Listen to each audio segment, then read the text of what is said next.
I have come to the conclusion that the reason why that the culture is lost on this gender topic, and why we have men and women against each other as much as we do, and why there is feminism, or even why the red pill even exists, is all because the church has failed. Our first question for today is from Glenn Lawrence, who asks, what is your opinion on how feminism is impacting the modern church? And I definitely have some opinions on this. I think it's actually a very deeply concerning impact. Feminism is also part of what's given rise to the egalitarian movement, which I will say, now that I've gone this far in my series, which is not a biblical thing. That comes with the rise of egalitarianism, seems to rise with feminism. Not that they're the same thing, but feminism has had an impact in the church in this way, I believe. Feminism has given us a whole mindset that personal authority, and particularly authority of women, is the most important thing. And instead of bowing to the authority of God, we take authority into our own hands and say, this is the way I want to be, this is the way I want my world to be, this is the way I want men to be, and this is the way I want God to be. Feminism has been a stubborn stain on the fabric of our society and our culture for decades. Now, by the grace of God, feminism appears to be dying a very quick and painful death, but not at the hands of faithful ministers in the Church of Jesus Christ, but rather feminism is being killed by a radical leftist ideology known as transgenderism. Ironically and tragically, feminism still thrives, however, but only in one location: the evangelical church. Go right into it then. What is the name? And if you could, I know you've got a copy, could you hold up your latest book and tell us a little bit about it? I do have it right here. It's called 5 Lies of Our Anti-Christian Age, and it's published by Crossway, and it came out in September. Great. What are the 5 lies? Can you list them for us?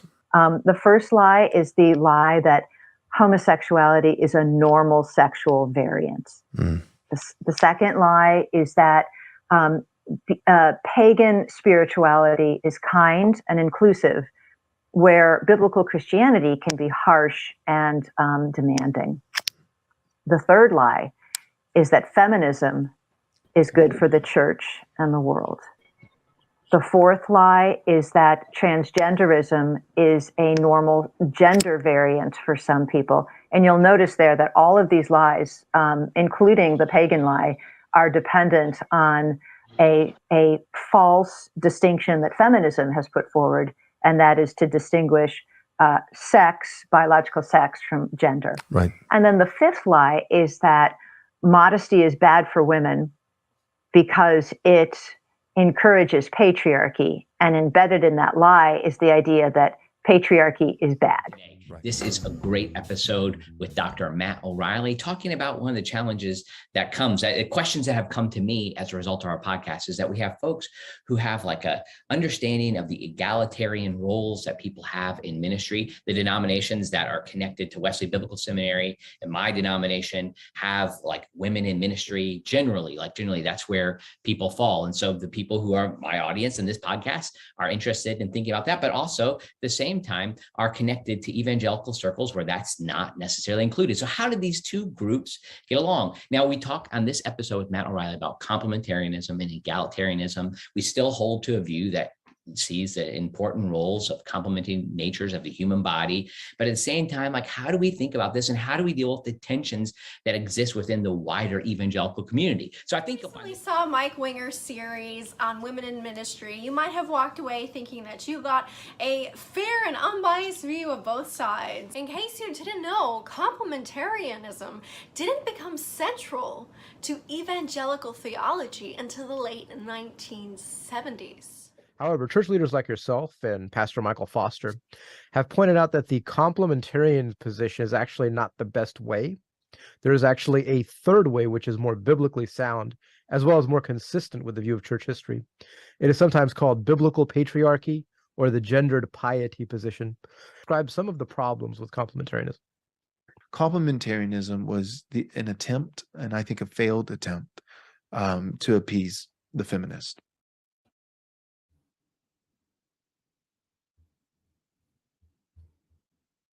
Yeah. But feminism seemed to kind of get a whole lot of support from the Methodist Church. those It was the heretics. Anabaptist.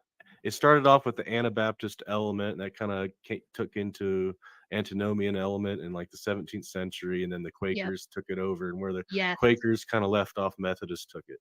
Yes, I'm so glad. That's the first time I've ever heard anybody else say this. I'm saying this all the time, and people think I'm inventing history, even though I have tons of citations and sources in my book. Nick's exactly right. That's what happened.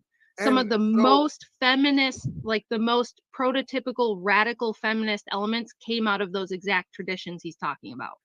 And now, if I'm correct, that end up the Methodists kind of fell into this umbrella of evangelicals, right?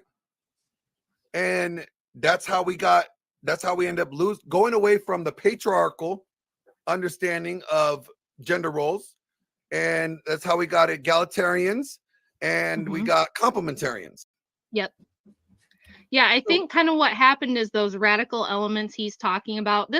I like to call it sola scriptura gone wild, right? The people that took sola scriptura and went really crazy with it. And they went, well, this means I can just sit in my own house and read my Bible, and the Holy Spirit's going to tell me what it means. And what I think the Holy Spirit is saying is that we should have female pastors, and we should take crosses out of the churches, and we should, right? These people who are clearly under spiritual delusion, but they think that they can just invent their own interpretation, invent their own church. And they all came here to escape persecution, because even like the Lutherans, the Anglicans, the Methodists who were in Europe weren't having that shit. So those people all came here and settled in New York, In Pennsylvania. New York. They didn't want to go to Boston. Yeah, they called it the burned over They district. left Boston for a reason. Yeah, there was a specific area of New York called the burned over district, where some of these really radical people went and started preaching all kinds of crazy heresy. This is where Mormonism comes out of this era and this place at the same time. And we had the first and second Great Awakening, which were these big open air revivals where it was kind of like televangelism before TV. You like Benny Hinn? Yeah, where Well, you second one especially. Yes, the second one especially, where it became. But they didn't have like TV cameras where they could like use the guys in wheelchairs to walk and stuff, Yeah. That's like pre-Pentecostalism. Yeah, it's like, yeah, that's what they did. And so like the most charismatic people, the people who were almost like hypnotist artists, con artists, the people who were the best at getting these huge crowds, they'd get a ton of money thrown at them. They'd start their own churches. Look, I'll cut the malarkey. We're facing a critical fundraising deadline. If you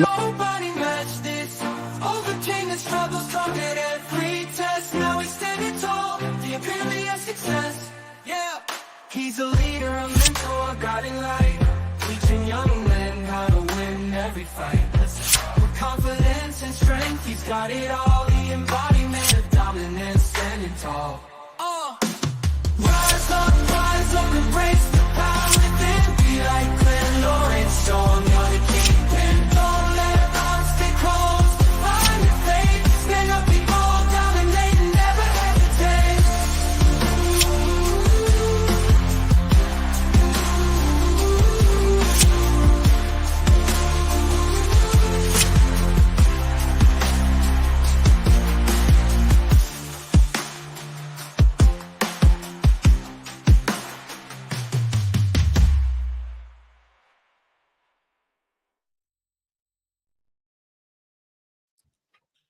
Yo, what's going on, everybody? I Good. hope everybody's having a wonderful Sunday. Oh yeah. So, today I want to talk about, and I'm glad Nick joined us. I didn't even prep him for this, but him and I have had these conversations before. Today I want to talk about, how in all this culture war, male versus female, feminism versus red pill, well, both sides are ultimately wrong. And at the end of the day, the church has failed to lead the culture, to influence the culture.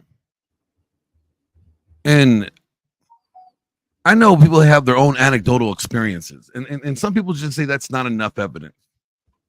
But I want to encourage everybody that's listening today to come out here and hop on and join the conversation and share your experience within the church. Now, I think just the three of us by ourselves, we have our own experiences, very different, maybe some similar to a degree, but we have all witnessed to a degree our local church, our local body of Christ, not following scripture.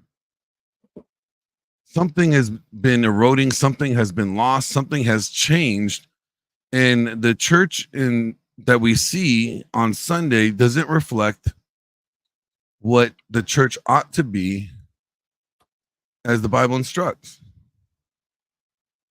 And with the divorce rate of, I believe, let me pull up my current statistics here, but I believe with the divorce rate amongst the Christian community right now is,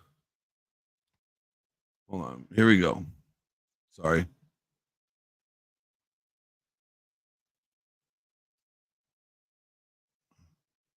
%33%. And I'll present that for you guys. Among the population segment with the lowest likelihood of having been divorced subsequent to marriage are the Catholics, 28%, evangelicals at 26%, upscale adults, 22%, Asians, 20%, and those who deem themselves to be conservative on a social and political matters, 28%. But it says born-again Christians who are not evangelical were indistinguishable from the national average. On the matter of divorce, 33% have been married and divorced. The survey did not determine if the divorce occurred before or after the person became a born again. However, previous research from Barna has shown that less than 2 out of every 10 people who have accepted Christ as their savior do so after their first marriage. 33%. If marriage is supposed to be a reflection of Christ in the church, my question is, how can the religion or the group of people that says that this reflects the relationship between Christ and the church fail at being the best ambassadors of what this relationship looks like? And before getting any further, let me go ahead and thank legendary CEO for the $49.99 super chat. Solid. W for you victory over your skinny jeans. Legendary. We don't wear skinny jeans because our quads don't fit. Leg day, baby. Leg day. But thank you for the super chat, and I appreciate your support as always.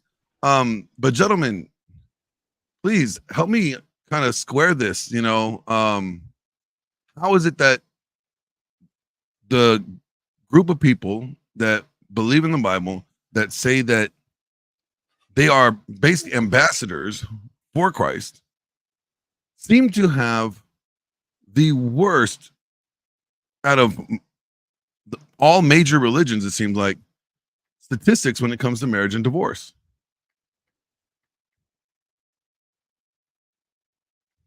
Well, feminism took over the church, as Robert Louis Dabney predicted over like 150 years ago. He said it's going to destroy everything. It's going to destroy marriage, destroy the root of civilization, and it pretty much has. And that's part of the reason why. Sure, there's individual failings, but the whole system is rigged. And they've capitulated to that system. And women are incentivized by that system. And men and promiscuous men can use that system to also ruin marriages as well. Now, Grid, I mean, you are the senior here on the panel. Thank you. Thank you for recognizing my advanced years.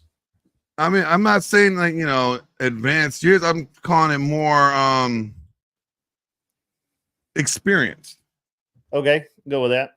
Veteran of the group. Veteran, right. Yeah. Okay. Have more reps than anybody else on the panel. Oh, yeah, that's for sure. I got to be like when you grew up, I mean, you have been going to the same church since you were 6 years old.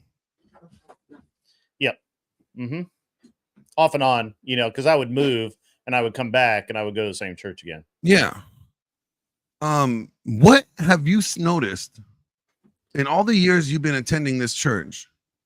Well, I talked about that the other night, that it's this feminization of the church. I don't know if it's necessarily feminism, because, you know, it's a Southern Baptist church, so they reject a lot of the feminist tenets.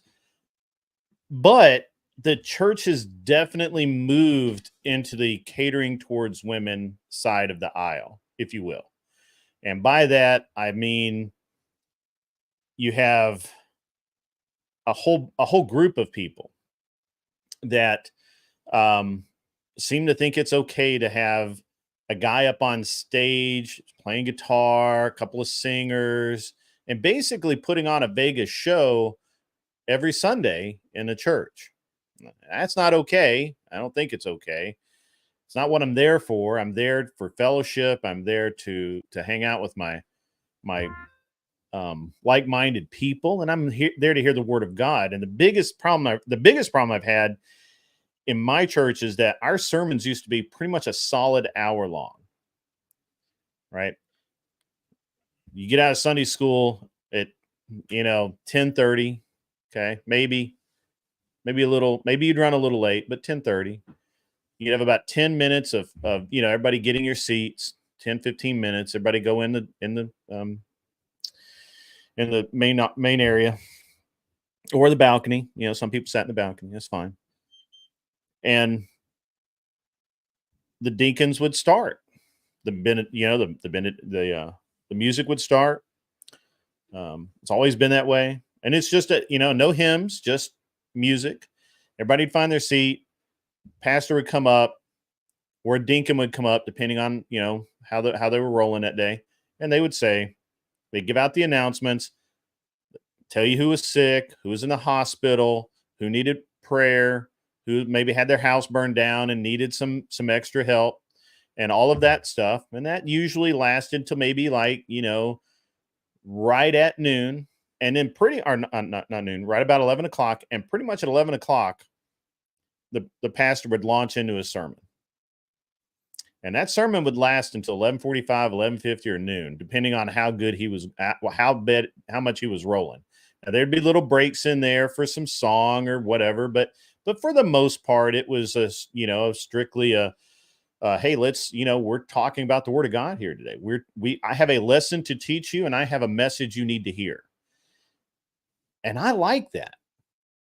Right? I like that. And now we don't get any of that. I mean, and I don't know if it's just modern churches, if it's just the way it is now, or if it's just, my local churches are kind of going this way, or what, but it really seems like there's a concerted effort to turn church into a rock show, right?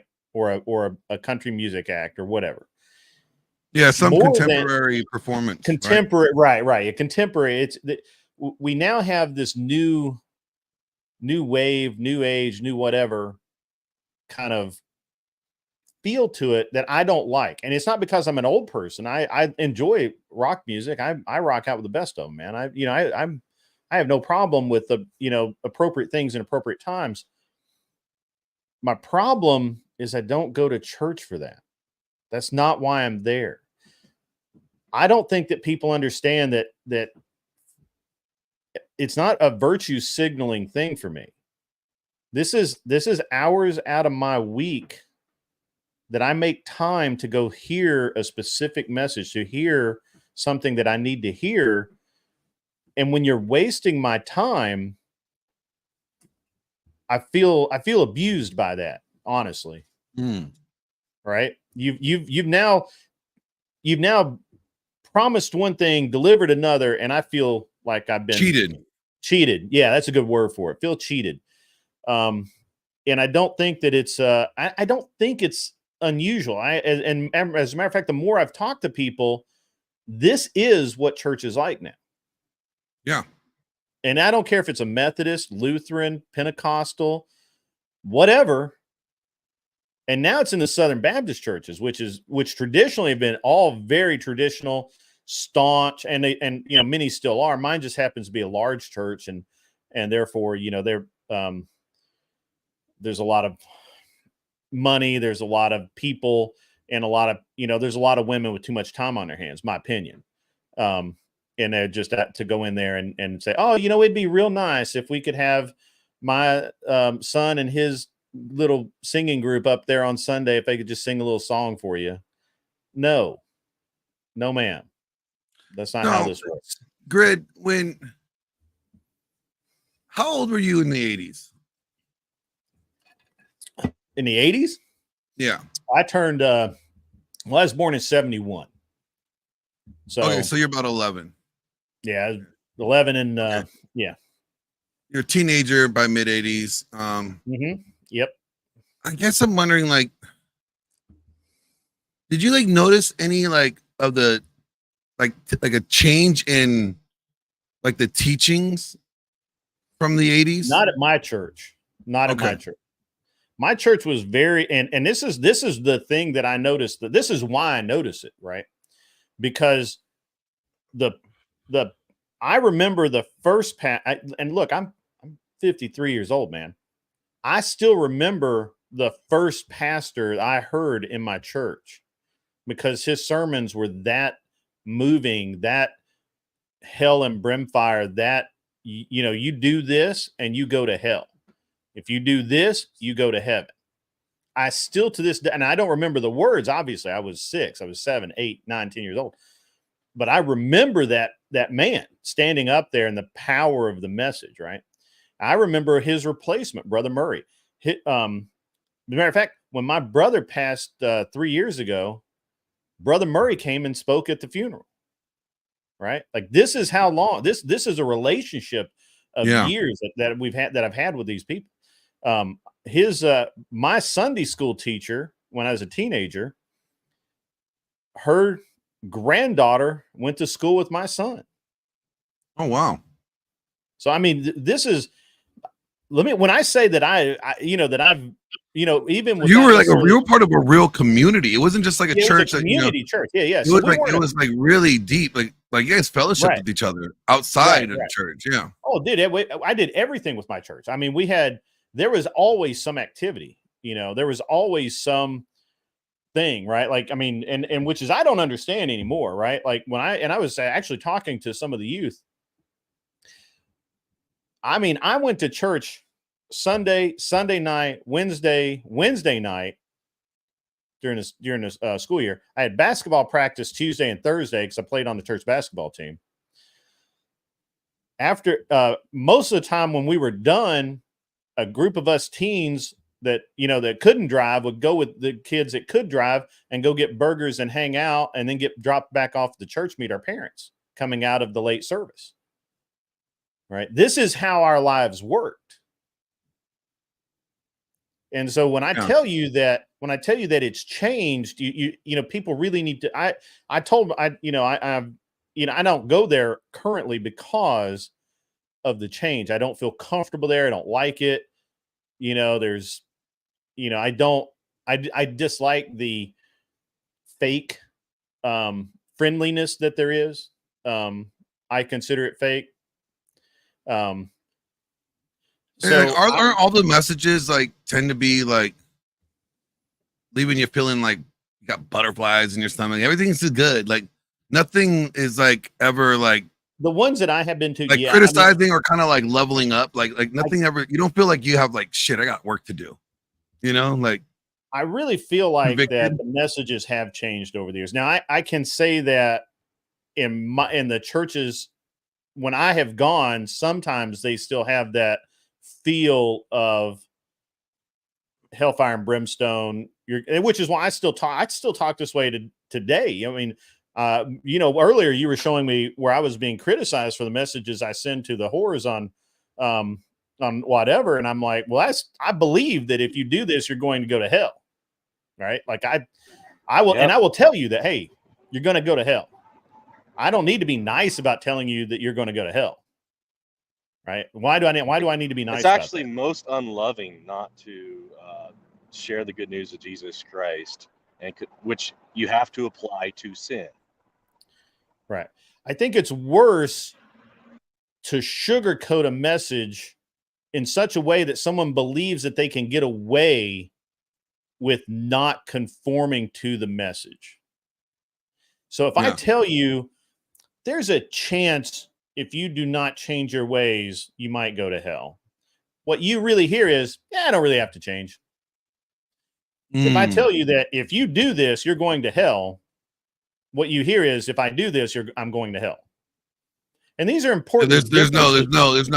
It's binary. Right. It's very binary. Right, it's either one or the right. And that's the problem is that by I personally feel that by and large the message has been softened to make it so palatable for people who are sinning and live in sin and choose, most importantly, they choose to live in sin every single day of their life. We've made it palatable for them to be able to go to church and not feel like they have to change. And the churches are directly responsible for that. Now, Nick, for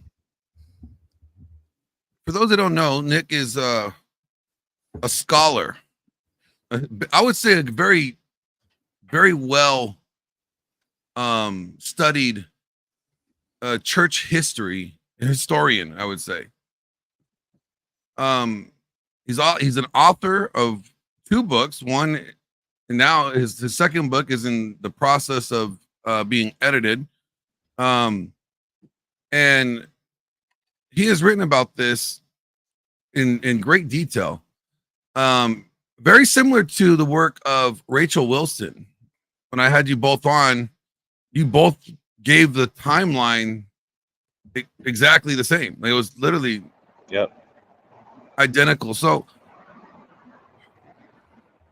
would you say that the church failed by not addressing feminism? Absolutely. It capitulated to. I mean, since we could point its epicenter to, you can't change God's word to appease man. Yeah. Because in essence, you're being ashamed of God's word. Yeah. And you're inserting the tradition of man, whatever new or old, to get away from what God clearly commands. Now, some will say like the origin of feminism is in the church. In some part, yeah, generally heretical groups and failing to deal with heretical groups. And can you explain like the relationship, I would say, between Christianity and feminism? Okay, so like if you want to go like early church, there's the Gnostics that infiltrated the church, deceived women and men, and dragged them away to their destruction. Basically denying the body and promoted androgyny. Something that we're dealing with now, interestingly enough, with the Troons. And then you had around the same time Montanism, where you had like Priscilla and Maximilla and Montanus. It's like proto-Pentecostalism, where they had these gifts of the Spirit, so therefore they could teach. And so you had, I think, some reports that it's debated whether they had the first women presbyters then or not for this heretical group, which was soundly rejected. And you had it revive again with like medieval mysticism, that kind of went away. And then with the Reformation, you had the most hated group, the Anabaptist. Everyone hated them. The Reformed, the Lutheran, the Anglican, the Catholics. These people would be, they were basically, they had like polygamy, rejected the Trinity in many cases, rejected the divinity of the Son, and they had women prophesying or Nick, preaching. is it possible you could increase your mic volume by any chance? Yeah, hold on. Sorry, I'm out of town. Hold on. I know. You're at work. You're doing the work thing. I'm in alien town today, so. I'll give that location away. I'm visiting my sister. Is there a way to increase your mic volume on your end? Let me see. I'm trying to adjust it on my end, but it keeps on like going back to neutral. Is that better? Yeah. Okay. So, the Anabaptists, they had women preaching in the nude, even going about in the nude. Then later, after the Anabaptists, they had the offshoot in England, especially England and New England, with like Anne Hutchinson. Basically, the same thing. Women wanting to teach, women wanting to usurp authority, reject the hierarchy. And then Quakerism basically became the group where all the Anabaptists and antinomians coalesced and found a safe haven, especially in the United States. And Methodism took it over after that. So Methodists, that's when they had the their first Seneca Falls, shindig, right? Yeah, that's correct. Now, what from there, like what end up taking place, like there, because we have like feminist hermeneutics, evangelical or egalitarian was once known as biblical feminist, I believe. Yeah, that's pretty much what they called it, or the women's rights movement, or the suffragette movement. It was all the same movement. How did this movement end up getting into the point where in the 80s, like there was this like abandoning of biblical patriarchy? When did that become widely accepted in the church? Like why would they reject original theology for this new modern theology? That's because a lot of them rejected the Bible way back when, and so there's no longer any standards for that to hold to. So eventually, just became the norm for women to be deacons and elders than preachers. And probably it came full orb, like coalesce as like a egalitarian movement, and you said like 1980. So that's when they invented complementarianism to sort of combat it, but it's really a halfway compromise. No, why wouldn't they just like hold biblical patriarchy to combat egalitarianism? Partly because there's so many people from various different movements that they couldn't agree on crap. So it was a compromise is a compromise amongst each other against feminism. But they really just gave ground. Now, I don't know if if you have any data or information on this, but prior to complementarianism or egalitarianism, what was like the marriage and divorce rate amongst believers? I don't know, but I think it was like less than 1% got divorced. Less than 1%? That would be my guess, around 1900. Probably was even less before then. Oh, wow. I mean, that's my guess. It could be 5%, but I'm thinking it's less than 1%. I could be wrong, but I know it's really low. And I think you've done the statistics on this before and showed me. So yeah, I think the statistics was like less than 4%. Okay. From like 1901 all the way until 1970s, and then we see this like huge increase to like 25%. And it's been pretty much staying in between 25 or 35 to 25% since the 80s. Relatively, it'll go up and down depending on the year. Now I don't know, guys. I'm not a genius or anything, but it seems like the rejection of biblical patriarchy and the implementation of complementarianism or egalitarianism probably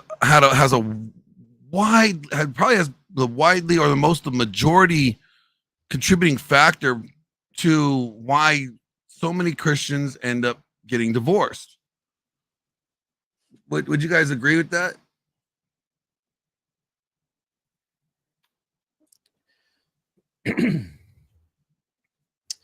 Yeah, probably. I don't know that I don't know that I could disagree at all. Because the thing about it, if we are not teaching correct theology on how men and women and their design and their created positions correctly, if we are teaching androgyny in the church, then it would only assume that people would take that androgyny in their personal lives and when it comes to their private and relationships as well. Right? So if people are not sticking to the gender duties or the specific positions that God has created them for, then things are going to fall off. Now, wouldn't you say, like, you guys, like, historically speaking, there probably were enough mishaps or enough instances of where men abused their authority as patriarchs and were unjust and didn't treat women properly, that would warrant for some form of reform.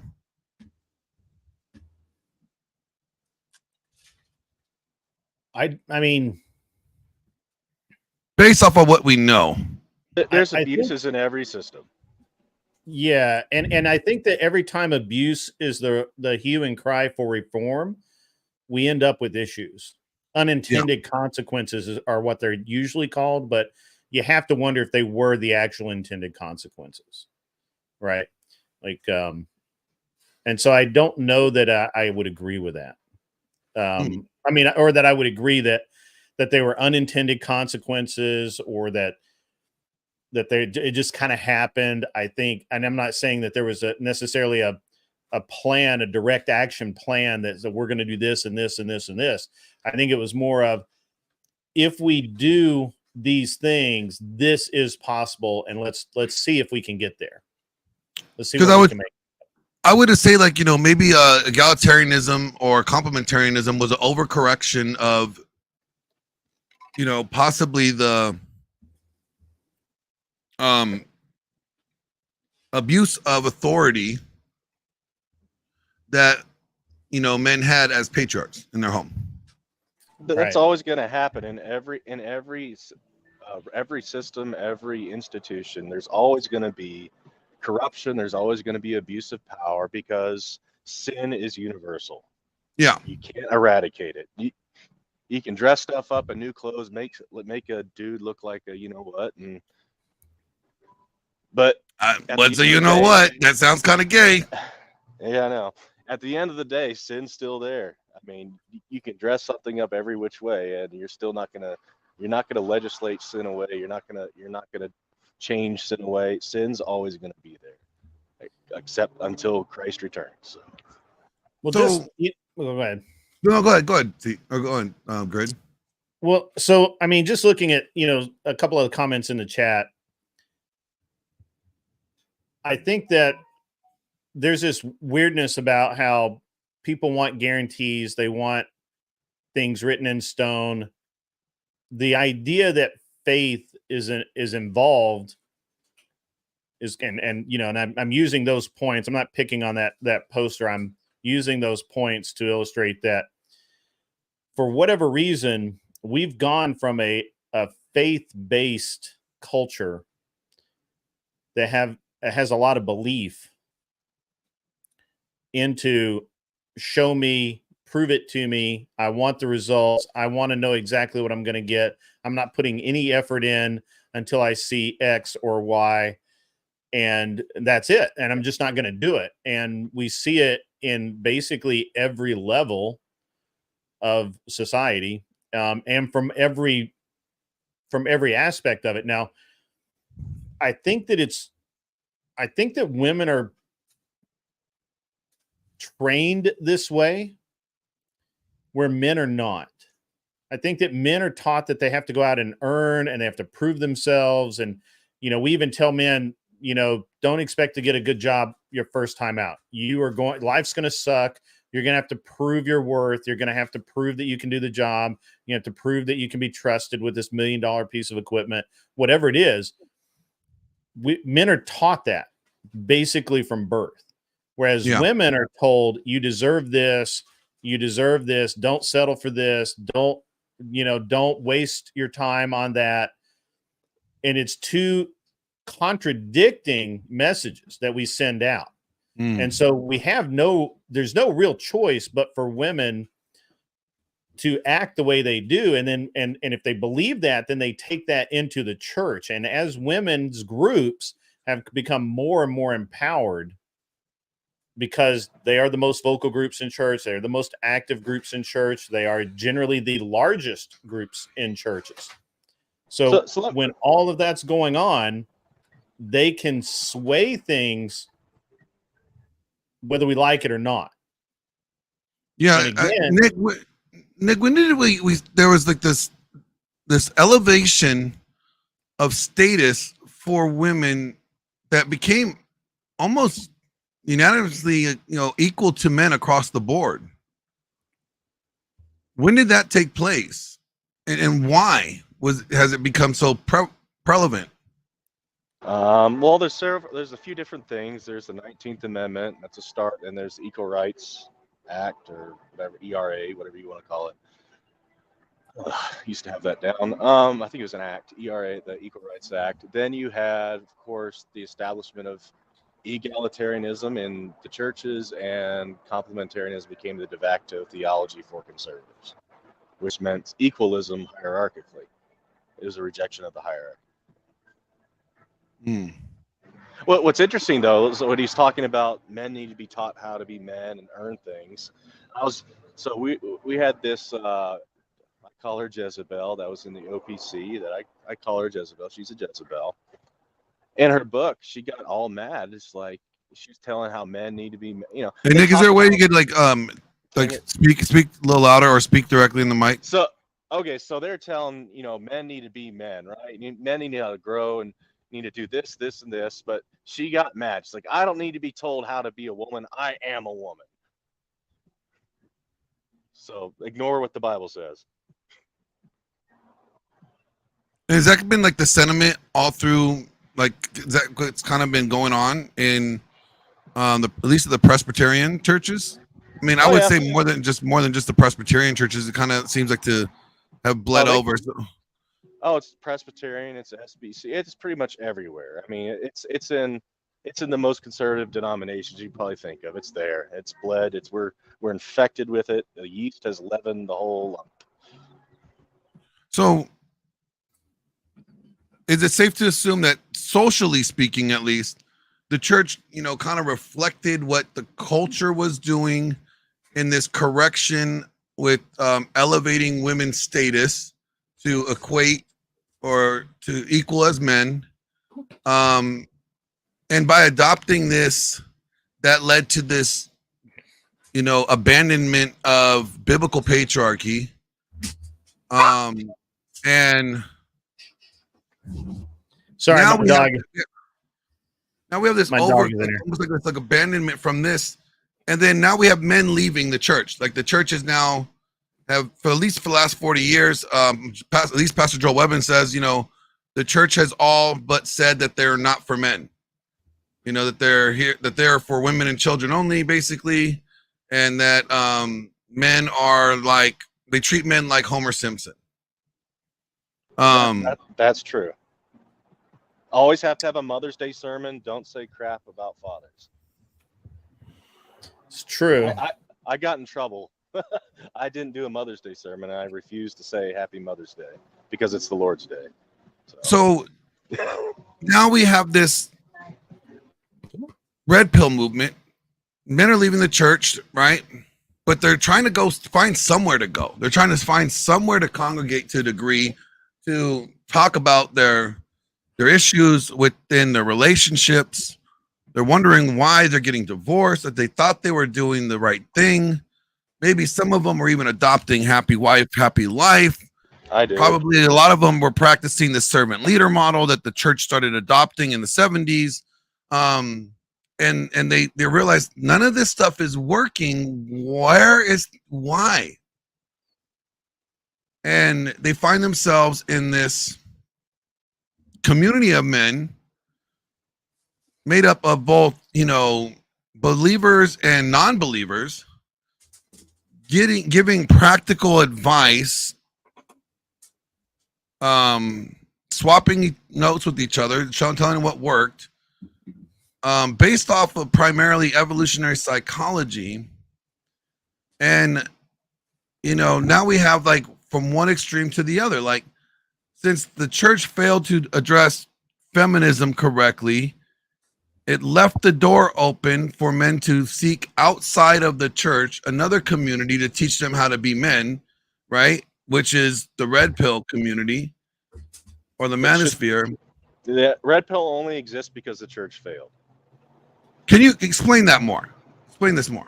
I said the red pill would never exist if the church kept preaching the patriarchy, because a lot of these observations, Christians could have figured that stuff out from studying science. Maybe not rooted in an evolutionary psychology, but based on observation. That's valid. Observation is valid. Did the observations later be proved wrong? Sure, but observation's fine.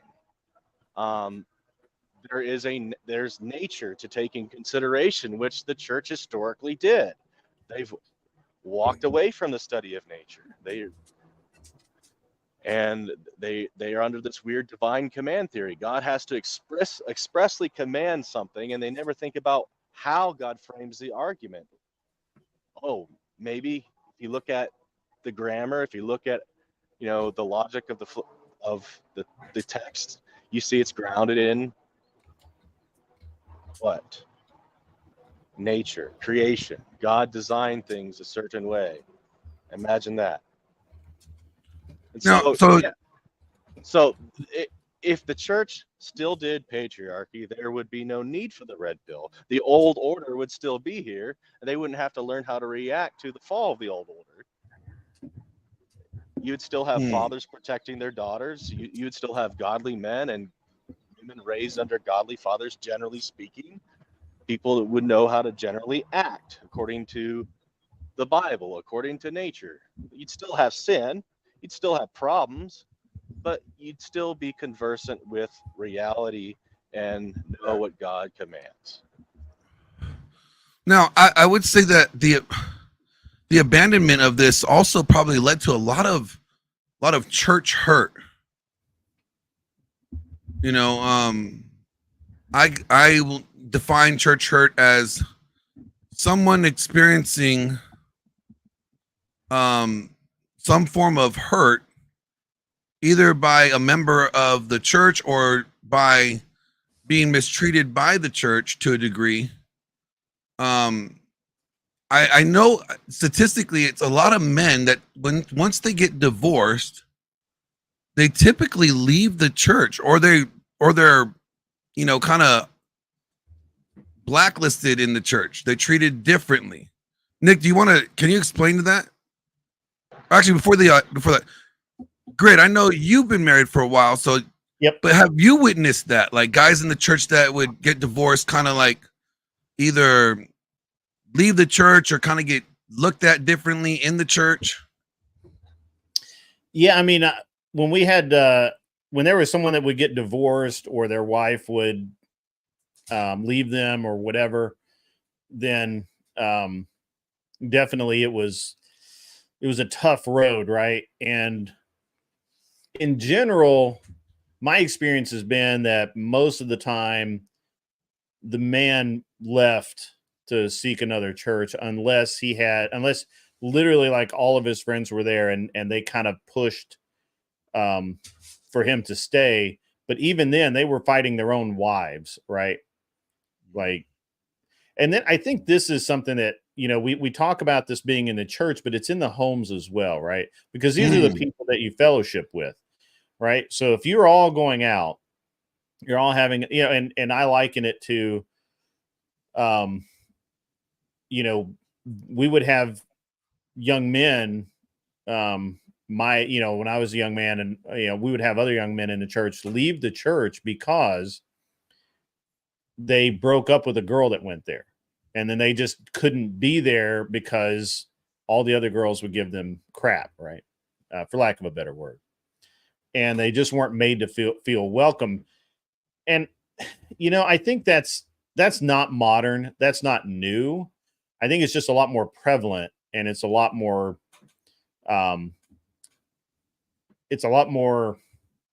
forward, if you will. So I think that's a different thing. I disagree that red pill was that red pill is a result of the church, the failure of the church. I think certainly that the church is not helped, but well, give me a reason why you believe that that it's not due to the failure of the church. Well, because I feel like that. Well, I know that long before there was any movement such as red pill, this was already going on in society, right? Like we can go back to the 1920s. I have this. I've got Worth of a Boy, Wilderness Road here, Campbell Loftmiller back in I think 1942, first published. Revised in 1970. So this is I mean, we can't look, men have had a tough time basically since suffrage and maybe a little bit before. Basically, as soon as life became easy for women, men kind of had to start kind of sticking up for themselves. And and of course there are bad men out there. We have to understand that some of this was warranted, right? This didn't grow out of some woman's brain that she just felt like she needed to go out and be a pain in the ass. There was some of this that was warranted. There are bad actors that are men. There are reasons for this. And in general, I think that most men have handled this throughout history very well. But if we're intellectually honest, we know that there were huge mistakes made in history that had a far-reaching effect. My real problem is that for all of the good that men have done for women, it's ignored because of 3 or 4 or 10 or 12 bad actors. And this is why we get the man versus bear argument, right? Not because 90% of men want to harm women, but because 4% of men want to harm women, and the other 90% would save her, and there's 6% that wouldn't care. Right? This is why we get the man versus bear argument. This is why red pill has engaged a resurgence in modernity. And I say resurgence, it was clearly defined. And of course, I'm not a particular fan of red pill in and of itself, but I get what's going on. It's a unique outlook to say that one built the other. Certainly, I think in modernity, the movement of the church towards more and more femininity, which I would say started probably in the 70s, right? Is and again, here we come back to what happened to change everything, right? What changed the trajectory the most dramatically, right? Well, the 60s. You have this massive feminist movement, you have birth control, you have free love, you have mass amounts of drugs, you have a counterculture that is not preaching, and on one hand they're saying, hey, let's come together. On the other hand, they're saying reject all adult supervision, right? And so can I get to where I believe that red pill was created by the failing of the church? No, I can't get there. Was red pill helped by the failing of the church? Absolutely. So I could go that far. I could say that, and I believe that I don't believe red pill's the answer to bring people back to the church, because the biggest failing in most red pill organizers, presenters, collaborators, whatever they want to call themselves, the biggest failing is they refuse to engage on religion, and their only appeal to morality is through ethics and logic, which we all know is fail. That's a failure. And so here's the question. Yeah. Is there any, to both of you guys, is there any truth in the things that feminism has shared or said, as stated, to any degree? Has there been any form of truth in feminism? In feminism rhetoric, has there been any ounce of truth? The clock is right twice a day, no matter what. Yeah. That's a tough one, man.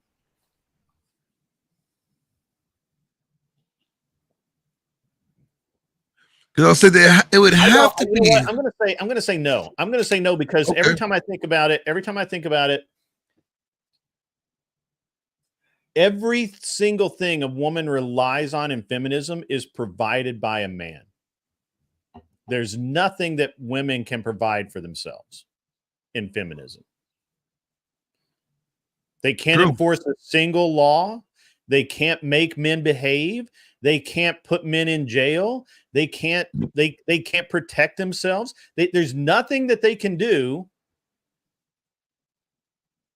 without forcing a man or begging a man to help them. So no, it can't. Unless somebody can present an argument. Otherwise, I'll stand pat on that. I would love to hear an argument otherwise. Okay. I'm like, they can still say the sky's blue, and that's correct. Sure. Right. No, I mean they can say things that are known to be right. Yeah. Okay. But if feminism says we want the right to vote, well, the only reason women got the right to vote is because men voted for it. And more than women, more men voted for women to vote than women did. Yeah. Originally, women didn't even want to vote. They didn't want to vote. They lied. They lie every single time. Every single talking point that feminism comes up with is a contrived lie. For example, that women couldn't have bank accounts. Well, we all know that's true because in 1907, there was a woman multimillionaire that bailed out the banks when Wall Street failed.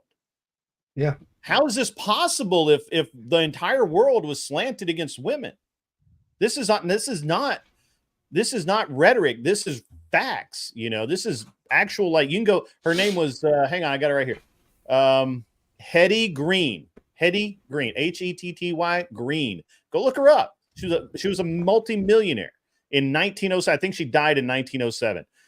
She was born in 1832, 36. I don't know. Look, I'm bad with dates, but you can't come to me and say, well, women couldn't have checking accounts or credit cards until blah, blah. Well, men couldn't have fucking credit cards either. So what's your point? Right? Men still can't have credit cards. More women have credit cards than men do in today's society. They actually hold most. They have more purchasing power. That's true. They also get to pay less for insurance as well. I can't allow those arguments to be used as an example of why their position is valid if the points are not valid. You're going to have to come up with something better. Now, come at me with that women were forced into marriages they didn't want. Well, okay, go prove that, right? There was an article the other day, a man in Tennessee who was 32 years old or 34 years old, something like that, married a girl that was 12. They were married for 40 years. He married her to keep her out of an orphanage. They wouldn't put her in an orphanage. Her parents were poor. They tried to adopt. What year was this? Like what? Well, it's like 1930 something. Okay, so this is like way. Yeah, it's a long time ago. It's a long time ago. This is back in history, man. I thought you said you read an article No, this came up in an article the other day because they were doing this profile and trying to put this guy in a bad light. But the problem is the truth was that they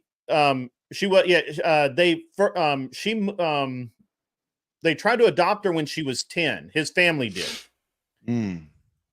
Her mom would not allow the adoption. Her mom was poor. They lived in a poorhouse, literally a poorhouse. We had those back then in Tennessee. And so they had no money, nothing, barely, literally scraping to get by.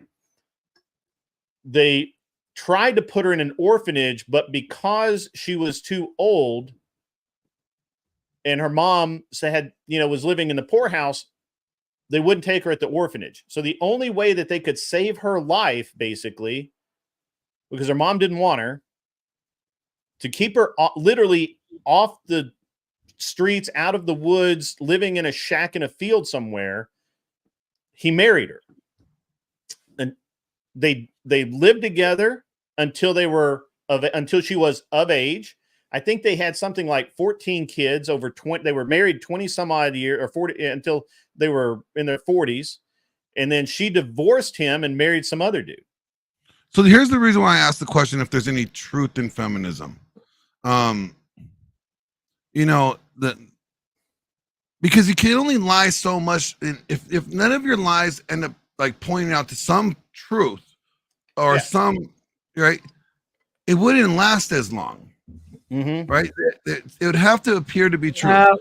If it's propped up and purposely funded and but even then, if something is constantly fails or shows to be false over and over and over again, people are going to be less inclined to accept that, rather than because of the history of failure or the history of being made to be false, right? Like if Donald Trump kept on saying one thing over and over again, right, and everything he said was false, right, people will be like, okay, you know what, we're not going to really take anything Donald Trump says is true, trust but verify, maybe just think that's something insignificant or whatever. And so with the red pill, there is some truth, there's objective truth here, but there also is a lot of untrue things there.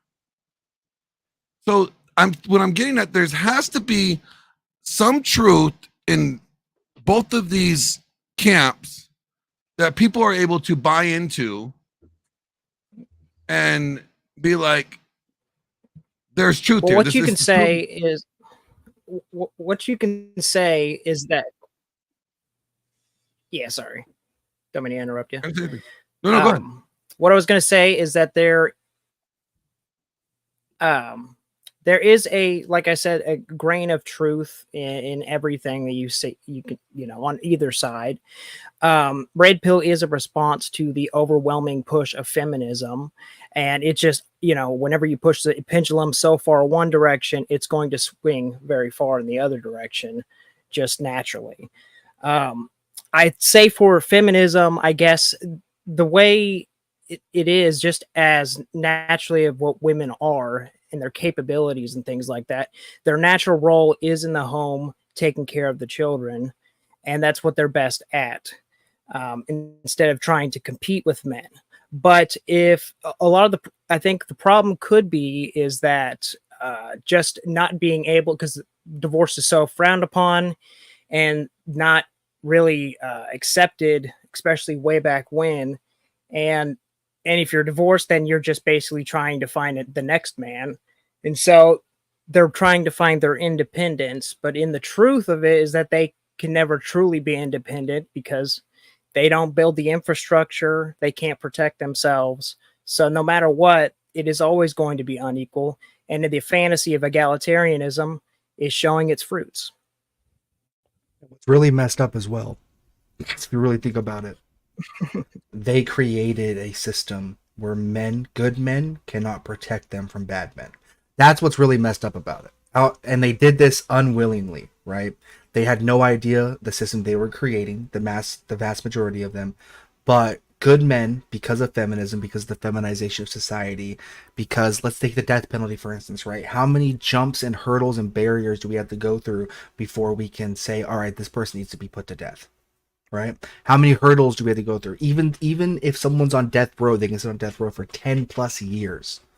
And the victims of those crimes now have to just sit there for 10 years. They have to watch this dude that murdered Well, their kids or they're whatever. technically funding them because they're taxpayers, so they're technically Right. funding them. They're Sitting in funding death their row. food. They're funding their food every single day. Yeah. I think you're muted. I think you're muted. I don't want to get too far off topic. How has anybody experienced, I guess, an church hurt? Have any of you guys experienced some degree of church hurt due to maybe a relationship problem or some form of, domestic issue where you felt that the leadership in your church didn't hear you out and they just assumed that it's your fault, that you're the one that's wrong? Well, Glenn, you're privy to those emails that are getting passed back and forth from ministers in my denomination. I don't know if they knew. I cannot believe what I read in those emails from, very conservative, Christian men in ministry. The thing that they were saying to you, it just baffled me. Yep, I was getting persecuted for my religious beliefs, lost custody because of my stand for the patriarchy. They wanted to say they need to get these kids far away from me. And they're telling me, you're in sin. This is your fault, basically. You need to move closer so you can, I want to be close to my kids, but it's not feasible. I'll get arrested probably every other week. And there's no economic opportunity for me where they're at. But yeah, so church hurt. I had a letter written after I got thrown in jail for something I didn't do. It was the opposite. Without contacting me, without hearing my side, they sent out the elder of the church sent out a slanderous letter, which they later were forced to retract. So yeah, church hurt. They don't care about men, really. They care about preserving their own reputation, how the women view them in the church, and they got to protect the women at all costs, even if they're the devil themselves. Yeah. Have any real quick? A $5 super chat from Shadow Buddha says "Feminist Mystique" by Betty Friedan had a positive in her book. She argued idea of choice. It was okay if a woman chose to be a housewife or a career. Thank you for that $5 super chat. Appreciate it.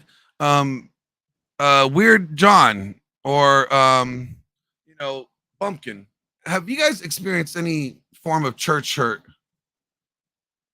I'm gonna be honest with you. Not really. Yeah. I think Bumpkins is talking. Not really. Sorry. You're good. I'm gonna be honest with you, man. Like I said before, I'm a pretty terrible Christian. I don't really go to church. I'm in this really gray area between, like, when I was younger, I went to church, but it was a very, let me explain this, right? So it was a very, very, very Protestant church that was hosted on a Native American reservation by a Native guy. There's nothing wrong with that from the get-go.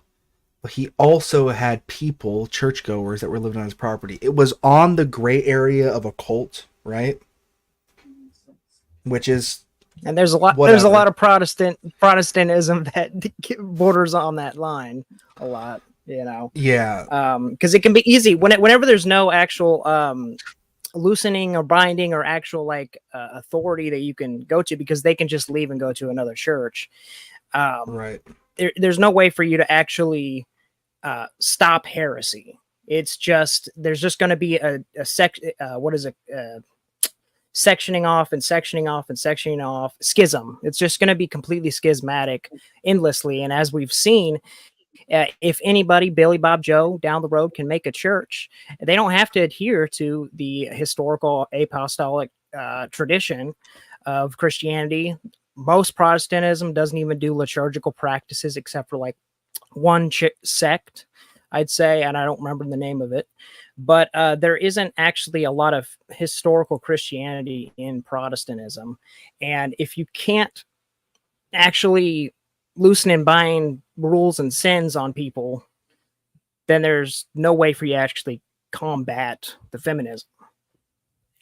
Teriak, thank you for joining us. Have you experienced any level of church hurt due to, relationships or interactions with women? Not necessarily from the women or like relationships aren't like that. Like if like being from Ireland, like our whole thing was the scandal with the Catholic Church and the kids. Like that pretty much killed the like any influence the Catholic Church had. But like the saying in Ireland goes like we were controlled by the British, then the church came in, and then we're controlled by the Italians, and now the EU's here and we're controlled by Germany and Brussels. So it's like that's kind of like the perspective for us in terms of the church. But that even though that went down, it like Irish people in general kind of like they could separate the two between the like those priests and even the church itself, but like it never wavered their belief in God. Like a lot of people would say they're not religious, but they still believe in God. You know what I'm saying? Yeah. Yeah. I mean, I have a whole video where I talk about church hurt and my experience with it. You guys are more than welcome to go back. I think it was done in like January or something. Check that out. And I explain my divorce with my ex-wife and how at that time I was on staff in ministry at the church as the youth pastor, and how that's what led me to be ostracized from the church and and all that good stuff, or bad stuff. So I think that there's, because like I said, like Grid said he noticed it. The guys tend to leave the church after divorce. Yeah. I mean, I pretty much was all but pushed, out of the church because I said I was going to file for divorce. Nick, you got taken down as a pastor because of your ex-wife and the things that she did and she accused you of, and you had to step down from ministry. I mean, you can't even practice as a pastor. I mean, that's what you went to school for. Like that was your desire. That was your goal. Because of church hurt, basically. How? Yeah, but now I get to say whatever I want now. True, we are free to say whatever we want now. But I'm wondering how many men you guys think that have left the body of Christ because of the roles that feminism, or the ways that feminism has infiltrated the church and has caused injury to men. I mean, if you had to guess, like, is it 10%, 5%? I mean, is it, 20, maybe 30%? Like, what do you think is like the severity of percentage here? I would say a good 15. I mean, if you are looking for spiritual guidance, especially people that grew up a religion and they go into the church expecting this sort of like spiritualism that is separate from the modern world, and they get there and it's the same modern world that's just there, then that would turn me away. I'm gonna be honest with you, that would turn me away. I don't think I would completely neglect God at that point, but well, let me throw this out there, Glenn. I'm not trying to derail the conversation. I just want to throw a twist. I just want to throw a different twist. Why is it that people think smoking is a sin? Or for that matter, why do people think drinking? Well, drinking is not a sin, it's drunkenness. Right, drunkenness. But why do people think that drinking is a sin? Why is it that if you, in any church, I promise you that you can walk into any church and this is going to be true. There will be That's a true. there will be I a had group fight of. I'm sorry. I had to fight it in my own church. I just wanted to have the sacrament of the Lord's Supper the way it was designed, Right, by Christ. You will have a group of men and maybe one or two women that are smoking in a designated area, and people will walk by and look at them like they're look at them, and then they will counsel them unwarranted, unneeded, unprofessionally. It's not their job. That what they're doing is a sin. Oh yeah, Why are I you would get doing it told at every day. church? Why are you doing that at church? Why are you doing that? I would get told that even still to this day when I go fishing on Sunday. I knew a gentleman for many years. He went Sunday night. He went Wednesday night, Sunday morning, which was basically his only actual day off of work. He would take his boat and he'd go to the lake. There was a group of women that tried to run his ass out of church because they thought that he was not being a spirit. So he had put in his time. He had done everything to be a deacon. He said, look, guys, the only thing is that, during the summer, I'm going to spend time on the lake. That's the only time I get to go. I'm sorry, but I just want to let you know up front. All the men had no problem with that. 40 Sundays of the year, this man's in church doing his job.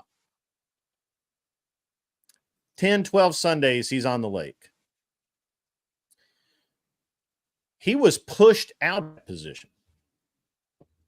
He was not granted the position of deacon because the women said that was a sin for him to be missing church on purpose to go and to not hear the Lord's word. This is what happens, guys. We take things that this is what happened. You get people that have, first of all, I have no idea what the hell the Bible says about anyway, right? What are these women doing speaking in the church anyways? I mean, come on. Right. Aren't they supposed to be silent?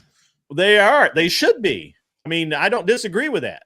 But it's not just the women. The women, if the women can't get it done themselves, they will go to their husbands and they will lean on them.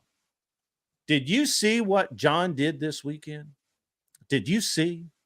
I saw when he stepped out of his truck, there was a 12-pack of beer in the backseat. I bet he's going after truck and after church, and he's going to go get drunk. And they will say that to their husband, and the man is like, "So what? He's a grown man. He can do whatever he wants." Yeah, but the gossiping is insidious. It never ends. It's the tone policing. It's the I don't agree with that. I don't like it. It makes me feel less holy, less religious. A lot of virtual signaling. Let me get Hey guys, my mitten out. No, I gotta go see my sister. Later, guys. All right, see you, buddy. See you. But you guys have all seen this, right? I'm not the only one that has seen this in churches, right? Yeah. They used to call it the knitting circle, but now that's just a bunch of women prattle. And I'm beating on women a little bit here. Men do it too. Men will do the same kind of things. They just do it more openly, right? If they disagree with something a man does, they'll generally just let him know. Women try to hold people to a standard they themselves can't achieve because they just don't like them. I never did like John, and he never did get along with Mike, so he needs to go. You know what? We need to figure out a way to push him out of this church. He can go on down the road to First Baptist. He'll be all right. That literally is how I believe a lot of them think. I've witnessed several instances of this kind of behavior. And I dislike it. I think it's dishonest. I think it's I think that in and of itself, you're plotting against your neighbor, which it might not be a sin, but it certainly is not godly. So anyway, I just thought I'd throw a little bit different twist. And that's how they exercise their power. Right. I just wanted to throw a little different Yeah. directionality on what you were saying. What you were saying was perfectly fine. I just wanted to just dial it in a little bit. Allow me to take this moment to invite anybody that's on the panel or not on the panel or off the panel in the audience here in the chat, who has ever experienced church hurt, especially when it comes to surrounding your relationship, either a marriage or divorce or anything along those lines. What was taught to you, what was told to you, and how'd that play a role in the way that the church treated you, or how you felt, how the church handled things? Because again, like the way I look at it is like, these spaces, especially I would say like Red Pill, right? If the church was doing its job, and I'll give Grid, like I'll give Grid this, like maybe the church didn't create Red Pill, but by not doing the job, it definitely left a void open and made it more attractive for men, because they were lacking. The church was lacking in helping men in this area. But Glenn, here's the thing. Proverbs 21:19. The righteous one takes note of the house of the wicked and brings the wicked to ruin. But what are all these so-called church people doing? They're ignoring it. Like we seen with the Candace Owens clip last night. Like you're basically kind of like saying the case, if she's talking about the family court, then yes, she has a point. Then why are you not engaging in that? Because they're trying to go engage, and then they see all these problems and they're like, fuck that, let's just ignore it. You know what I mean? They're the one that are ignoring the red pill, not vice versa. Worse, it's worse than look. Like half the chat over here is talking about how smoking, drinking, they hurt your body, therefore it's a sin. But and I get that, this idea of, your body's the temple, you can't do anything to harm your temple or whatever. What about gluttony? Yeah, it doesn't say that, right? That's not exactly what it says. Plus, it's not a sin.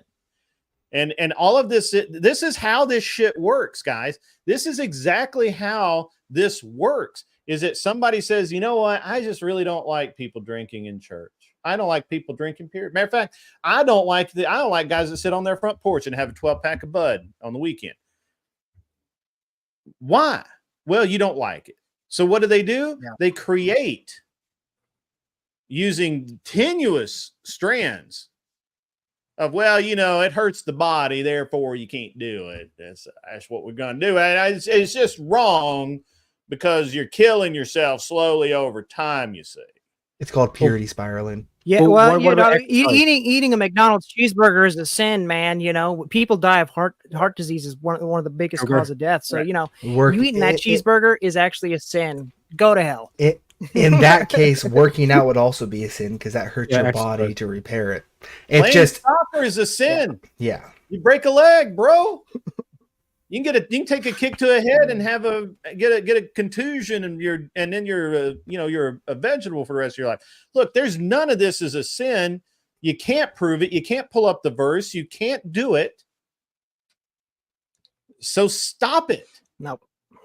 If it's not in there, stop the tone policing and virtue signaling and understand the message. This is a problem, is that you don't, and worse is now you have an entire group of pastors that also don't bother to take the time to either don't take the time to understand it, or they give in to public hue and cry, and they teach something they know is wrong. Mm-hmm. Well, if they're worried about attendance. No, go ahead. I'm sorry. I said I'll get off my soapbox. It's you guys can go. I'm sorry. I apologize. It's just it's man trying to control the church.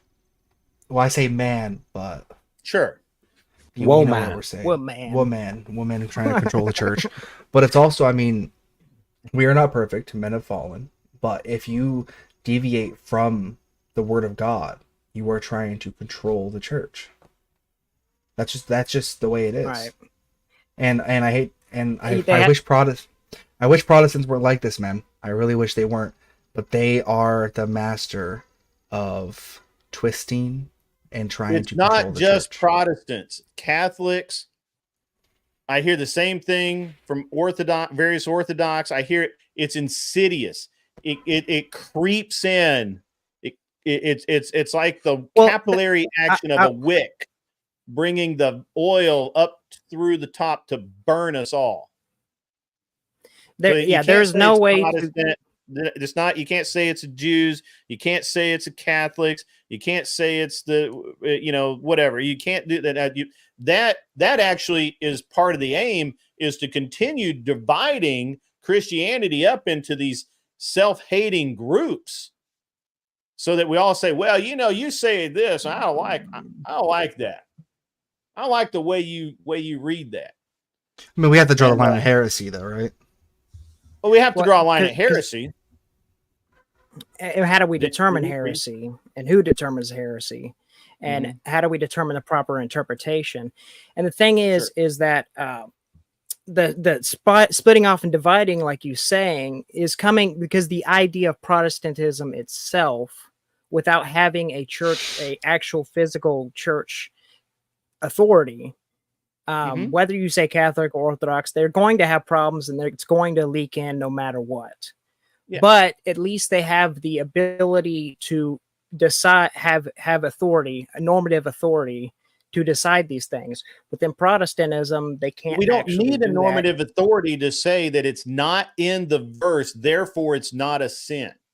You don't need a normative authority for that. I agree with you to some extent that Orthodoxy and Catholic, they have a lot of tradition that they can look back on, and a lot of history they can look back on, and that's fine. That's great, perfect, wonderful. But when you have Orthodox and Catholics saying the same things as Protestants, Methodists, Lutherans, Baptists, all of these non-denominational saying the exact same thing, then your argument is null and void. It's a fallacy. You can't use that argument anymore, because the same thing is happening to you in spite of your appeal to authority that's happening in normative Christianity. So we can't use that argument here. I would prefer not to have that argument here, because it doesn't belong in this instance. What our argument is we have a capillary action that starts at the bottom, where people say, I don't like X. I don't like rated R movies because they show women's boobies. Therefore, it's a sin for a man to watch a rated R movie, even though there may not be any boobies in it. It's just, it's a sin to go to a rated R movie. And this is how stupid these things are. And it transcends all religions. It's not just any one. You can't pick one and say this religion does not do that. Even those crazy Muslims have the same problem, right? They have the same thing going on. So you can't say that, and we shouldn't say that, because that defeats the purpose. And this is exactly what they want. They want all Christians to fight each other, so that we're sitting there, well, my Christianity is better than your Christianity, and therefore even though it's happening in our group, we're just ignore that. It's happening in your group because of X. And I don't care why.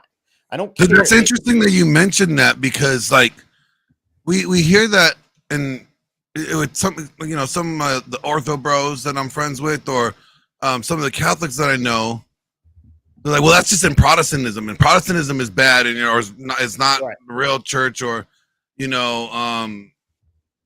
this or that or the other, right? That's not here in our church. And it's like, well, that's kind of irrelevant to the point.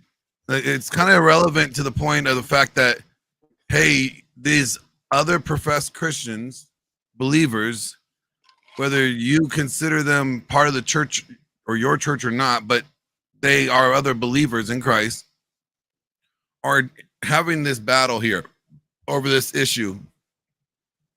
Shouldn't you want to help them out instead of just sitting on the sidelines and just watching and be like, as long as it doesn't happen over on our side of the street, we're fine.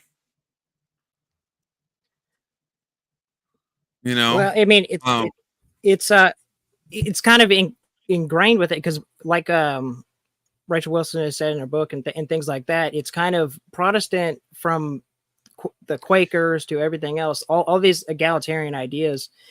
America is, based off of Protestantism and getting away from the church, and so it's off of Enlightenment ideals, and so it's kind of built in this egalitarian. Everybody's equal. There's no there's no difference between anybody, trying to make everybody fit in the same box as long as you're not harming somebody and things like that.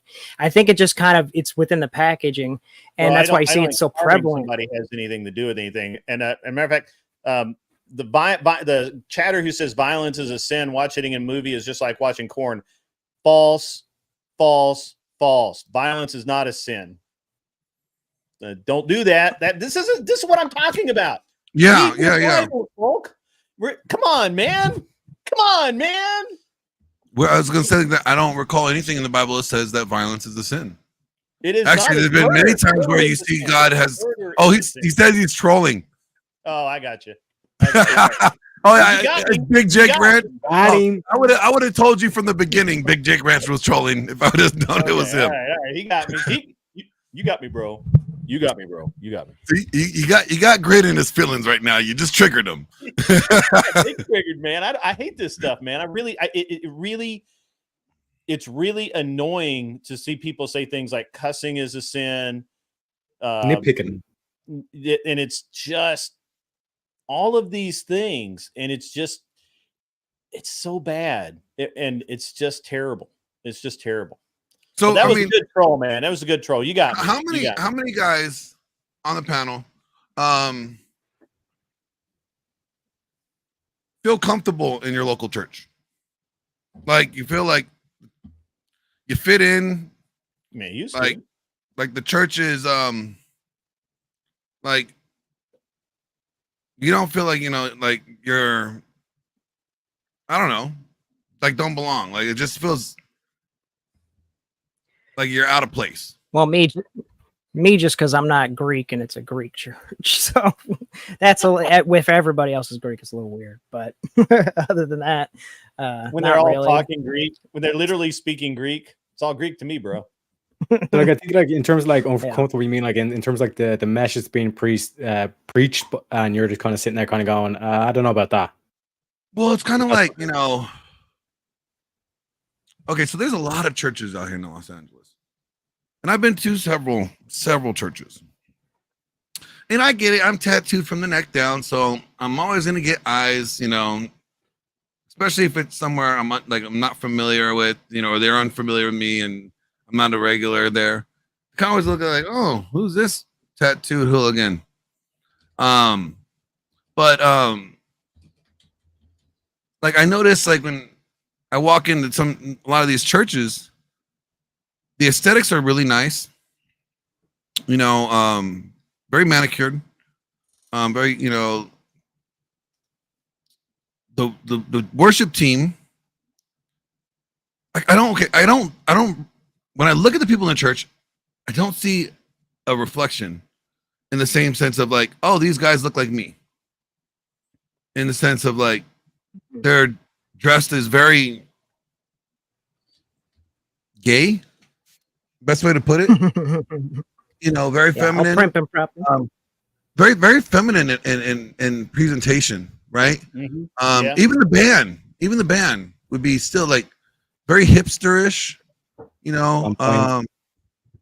and just everything is more about feelings. It just seems like if you're not like diving deep into the worship music part of the church, if you're not like sobbing almost or like with your hands up and on your knees, just like all that, like to the guitar song, the acoustic guitar song about how much God loves you, then it's like what is wrong with you? Hit the button, would you? Like we have a saying in Ireland where it's like the shitter the church looks, the better the message. You know what I mean? It's kind of like the scene from Indiana Jones where he's trying to pick the was it the Right. chalice? What is it? What's it called again? It's like the cup of life or something like that. The Holy Grail. Holy He's trying to Grail. pick the Holy Grail. And there's all these golden grails and all that kind of stuff. But Indy picks the one kind of the shittest looking cup, and he goes, "This is what it is. It's the only one So, that but was." like, have you guys ever felt that way? Like, you know, you go into a church and it's just like, it just seems like you almost walked It's into fake, a different plastic, phony. It's like, well, it's just like you look at the men, you just don't see any men, or like you don't recognize any men. It's just like very, very I feminine. can men. honestly say that I've not been to a church like that. Thank you. You're lucky. You're lucky. Thank Don't come you. to California. Oh yeah. I don't Yeah. think. Okay, in all fairness, I don't think that's a reflection of the church. I think that's a reflection of the greater society, which is without church. Well, it's a society creeping into the church or whatever. Yeah, like the church society. abiding The church by is the supposed society. to. The church is supposed to, you know, influence culture. It seems like culture has been influencing the church, and so it's kind of a backwards effect here, in this sense, right? Like, you know, like okay, here's Raging Patriot. This is interesting. He goes, I gave up on church when I used to go. They get all uppity because I would wear jeans and a shirt and sneakers, or basketball shorts and a matched T-shirt. I hated that growing up we look poor. Yeah, like it's like the aesthetics. Like, you know, like the Sunday best or whatever type of thing.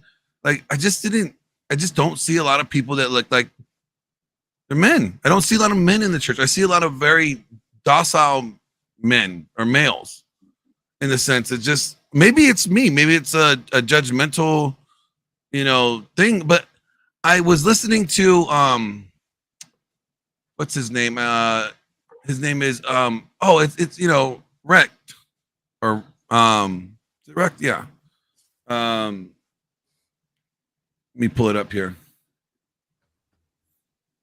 And he did a video recently and he talks about this, and it was really interesting what he was saying, because here it is. Perfect.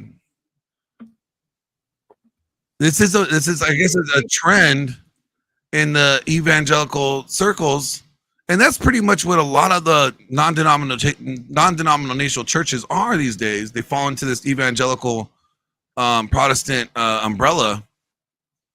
I tried going to a biker church. Actually, I found one. I'm not gonna lie, Shadow Buddha. I thought they were gonna make me have to patch in as a prospect, and I was like, I don't want to do any prospect work.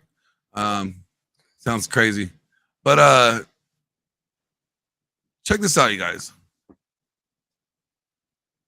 Glenn's always quick with the clips. Not the protesters gathered in a nearby.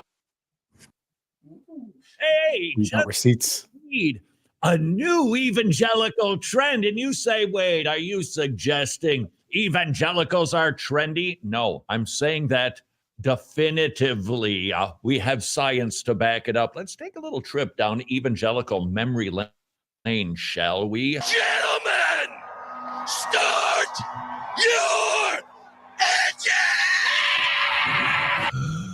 The prayer of Jabez, Bible man, experiencing God, wild at heart, WTJD bracelets, purity rings, I kiss dating goodbye, the case for Christ, the purpose-driven life, the passion of the Christ, the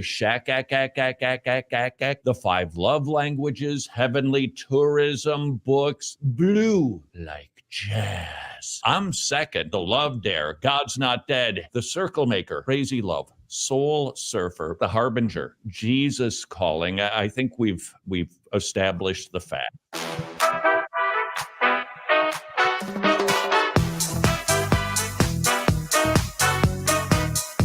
Hey, don't be shitting on VeggieTales, man. What the hell? A fib from outer space. I remember that one.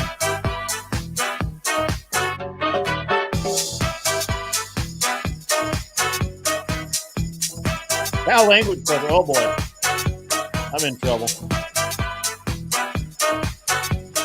evangelicals love fads, and it seems like we're seeing another fad that I wish weren't a fad. Not because I don't want this fad to be reality, but I fear this fad is mostly counterfeit. You say, what's the fad? Revivals. It started over a year ago with the Asbury revival on a university campus, remember? Apparently spread to other campuses. Claims that hundreds of kids, thousands of kids getting saved. We want that, don't we? We genuinely want to see revival sweep the land like in the days of the first and second great awakenings. But I fear what we're seeing these days is more like a Charles Finney revival back to the middle of the 19th century. He was a heretic, but he was also a manipulator. Some of the stuff he preached as a touring evangelist was like, whoa, fiery good stuff. But he wasn't after conversion and regeneration. He was after moral transformation. What did he use to get people stirred up? Manipulation. He used enthusiasm. He created the anxious bench, which was the precursor to the modern day altar call. Come, if you're anxious, come on down, make a decision for Jesus, now start behaving better. Now his preaching, while fiery and some of it good, was not gospel centered. But I will say this, at least the revivals were based on preaching. The modern day revivals, you know what they're based on? Music. But they both have the same modus operandi. Enthuse people, manipulate people. Music is massive when it comes to these revivals that we're seeing kind of all over the place. University of Oklahoma, Lee University, Florida State University, Texas A&M. Look, we really do want kids to be saved. But if the kids are merely being enthused into making a decision, then we aren't really seeing revival. We're seeing Finneyism 2.0. Another big massive revival, it's called Gather 25, supposedly reaching 2.5 billion people to spark revival. Now, how are they going to ignite that spark? With 25 hours of worship music, not preaching, music. And all of these events, they resemble Finney revivals, not because they're preaching, but they're getting people into an emotional state and through worship. And you maybe think, well, who cares as long as they get saved? Well, we should care because we want to do things biblically and we do want kids to be saved. I truly do. But when music is center stage and preaching is just sort of an add-on, hey, we're going to get back to worship. But real quick, let me just tell you that. And we downplay preaching. We should be concerned that we're going to see the same results as Charles Finney. What were his results? Well, after he finished touring around the country, reports returned to HQ. The people who made a profession of faith were actually acting worse since they've been saved, presumably. So some individuals decided, well, we got to go figure out what happened here. So these circuit riders were dispatched to investigate, and they discovered that the supposed converts were, as they call them, cold coal. They made a false profession of faith. And now their latter end is worse than the first, and their hearts are hard. And no matter what they tried to do to stir them and ignite them again, no success. Any circuit came to be known as the burned over district. Now we're starting to see revivals on university campuses and beach baptisms. There's another trend. They're in Tampa, Texas, California, what's being called a summer of baptisms. And truly, I really do hope people are getting saved. But if music is being used to emote people into the water, then we should be concerned. So there's a test and a challenge simultaneously to see if these are genuine revivals. Do revivals. If you're an organizer of a revival, I say go for it. But here's my challenge. Leave the instruments at home. In fact, try this. No singing whatsoever. Or if you're going to do some singing, treat it the way that typically these revivals treat preaching. Hey, we're going to get back to the preaching, but real quick, let's just sing this song. What would happen if music were removed from all of these revivals and preaching were the centerpiece, because that's what we see in the Bible. Jonah didn't go to Nineveh with a band and a 3-hour set of music from Hillsong. The 12 disciples were not the 12 musicians, the backing band, the emotive band to get ready so that Jesus could walk out and, just do a little bit of preaching. In fact, Jesus commanded the disciples to preach. Jesus esteemed preaching as the preeminent task of the evangelist. All preached, and people got saved without a single synthesizer creating the mood. My contention, if today's revivals had zero music, I suspect they would have zero people attend and zero people getting baptized. In fact, I suspect that could be true of far too many contemporary churches. They're built on manipulative music. You pull the plug on the music, we'll see if today's revivals are genuine or if they're just creating more cold coal. Discuss.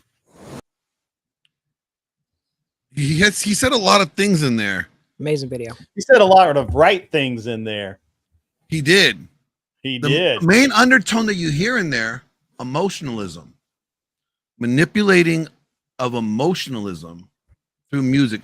It's not that they're getting people to convert over the conviction of scripture being preached, but through the manipulation of music to ignite or to spark an emotional reaction rather than a genuine conviction.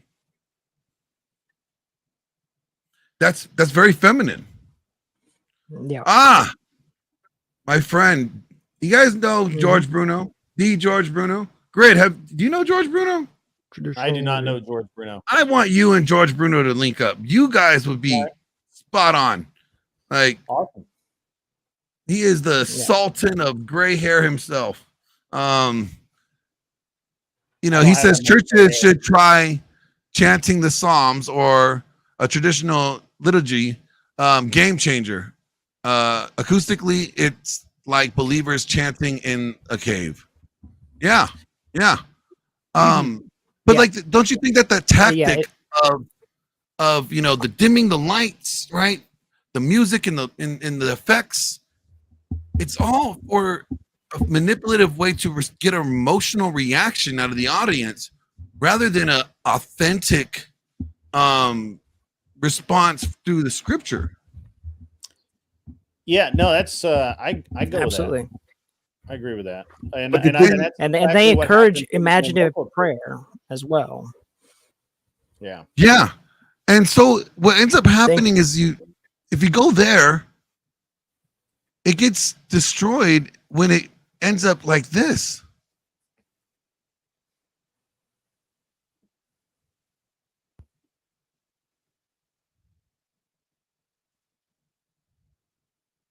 That dude's not a pastor. It's muted. Female.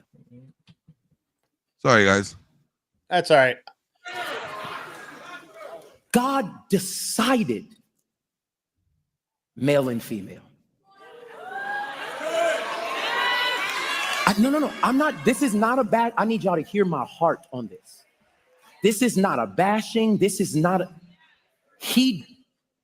If I was there, maybe I would have told him, is there something in the middle you could do? Kind of a little maybe. If somebody, well, I was born like this. I don't know how I feel.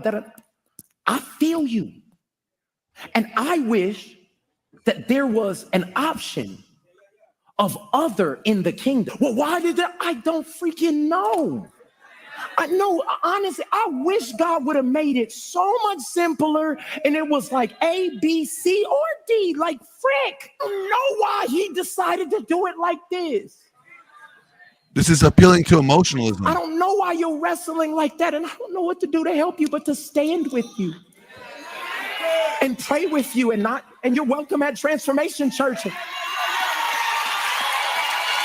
Trans is in the title. Transformation. You can be here. Oh, God.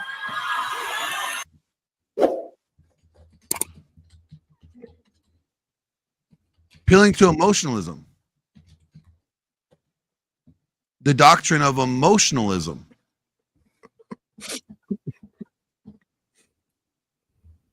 That is polluting the church. That is the effect or the side effect or the impact that feminism has had on the church. Right? Well, he looked feminine enough, that's for sure. I mean, do you guys remember like watching like stuff like this in the church? I don't know if you guys did. I did. On Sunday night sometimes you'd see this. Come on, John. George, stand up, John. Come on. Do the impossible.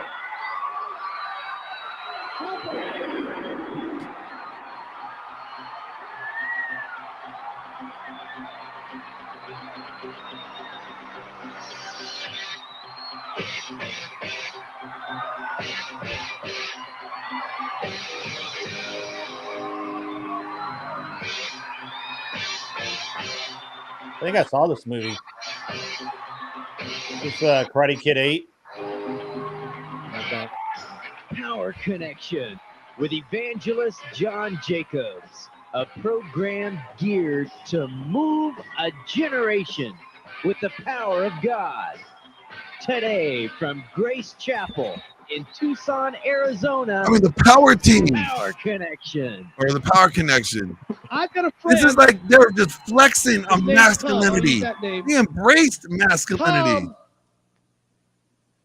Harlem Church. Not with that haircut. Trotters. Let's go. Come on, Okay, man. the haircut. I don't know what you guys were doing with your hair There back are then. 100 righteous men, 70 righteous men, 10 righteous men. But how many of you know there weren't 10 righteous people in the whole city of Sodom and Gomorrah? You know what God said? David Hasselhoff I'm didn't going have to hair destroy that- this city, and I want you and your family to leave.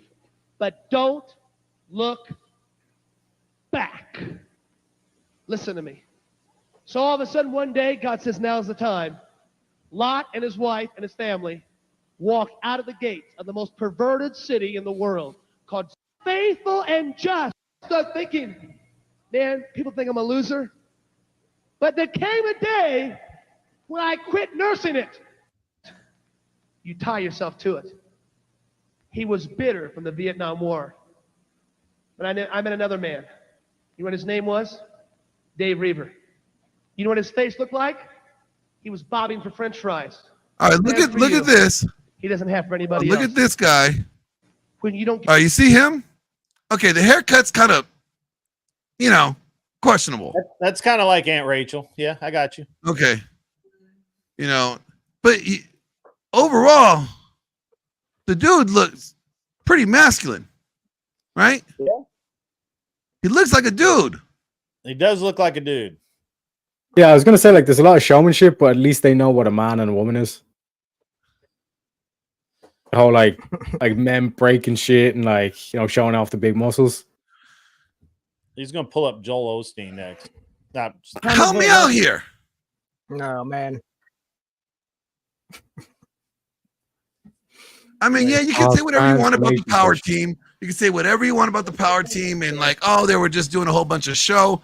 They were still delivering a solid message and embracing masculinity, encouraging men to be strong and courageous and go out there and just take the world. That's a Capuchin monkey. I just figured it out. That's a Capuchin monkey. I was sitting there going, I know what this looks like. I've seen that haircut before. It was Night of the Museum. That's the movie. And that's the Capuchin monkey cut. I figured it out. I'm sorry. It's just is what it is. That's his haircut. I was trying to figure it was bugging me. I was like, I've seen that haircut before. It's Night of the Museum. But do you see how his answer was when he's trying to talk about gender? He's like, I would ask God make it easier. How could you make it easier? There's only two options. And you don't even get to choose them. He does. Right? It's pretty simple. Yeah. It doesn't get more simpler than that because you don't even have to pick it. And you see this whole appealing to emotionalism and appealing to I wish there was trying to be all inclusive. That is a very feminine way of preaching. That's very feminine in general. Yeah, God. being And you can tolerant say like, of yeah. sinful behavior isn't exactly biblical. And so let's just apply this type of like teaching, because nothing's very definitive with him. He's not saying like, he doesn't even sound like he's proud of, the way God created things. He's like trying to like kick the can down the road, like not take any any authority there. Like, hey, it's not me. I didn't make it. If it was me, I would have gave a different option. That kind of sounds like Absalom when he was standing outside the gates, appealing to the men that, was leaving the courts, and was like, hey, if I was your king, I would have done something different for you. And then to say like, trying to barter with God. yeah, and it's like it's very upsetting to see like this is what is going on in the church. And but see, the thing is, gets away with it because why? No men are standing up to fight against it. So what I'm getting at is that the church has failed. I mean, and I don't know exactly what denomination this guy is under, but his church, his leaders, his elders have failed him as well. Well, how many times do you say I don't know, and I stand with you? You know what I mean? And like for him to, it's like people say, oh, like can't remember the name, but there was like a guy who was like, God wanted to go in and basically execute the whole city. He's like, no, if I find like just one righteous man in this, like he was barting God down and that. But on the flip side to it, he wasn't standing with those people. He knew those people needed to be saved. He's not saying, I stand with you. Come to the Transformation Church. Like this, look, what are we fucking saying? Yeah, it's here? like, why is it like they're like, I get it. Hold on, I just got to go do this first. Grid. Look at the haircut. Look at the haircut. It is. I see it. I see exactly. That's the exact haircut. Like if these were cornrows, then that would have been it. I was literally sitting there going, I've seen that haircut. And I asked myself, I'm like, what's it? And there it was. I'm sorry, guys. I thought that was funny. I was like, I've seen it. It is hilarious. I've seen the haircut.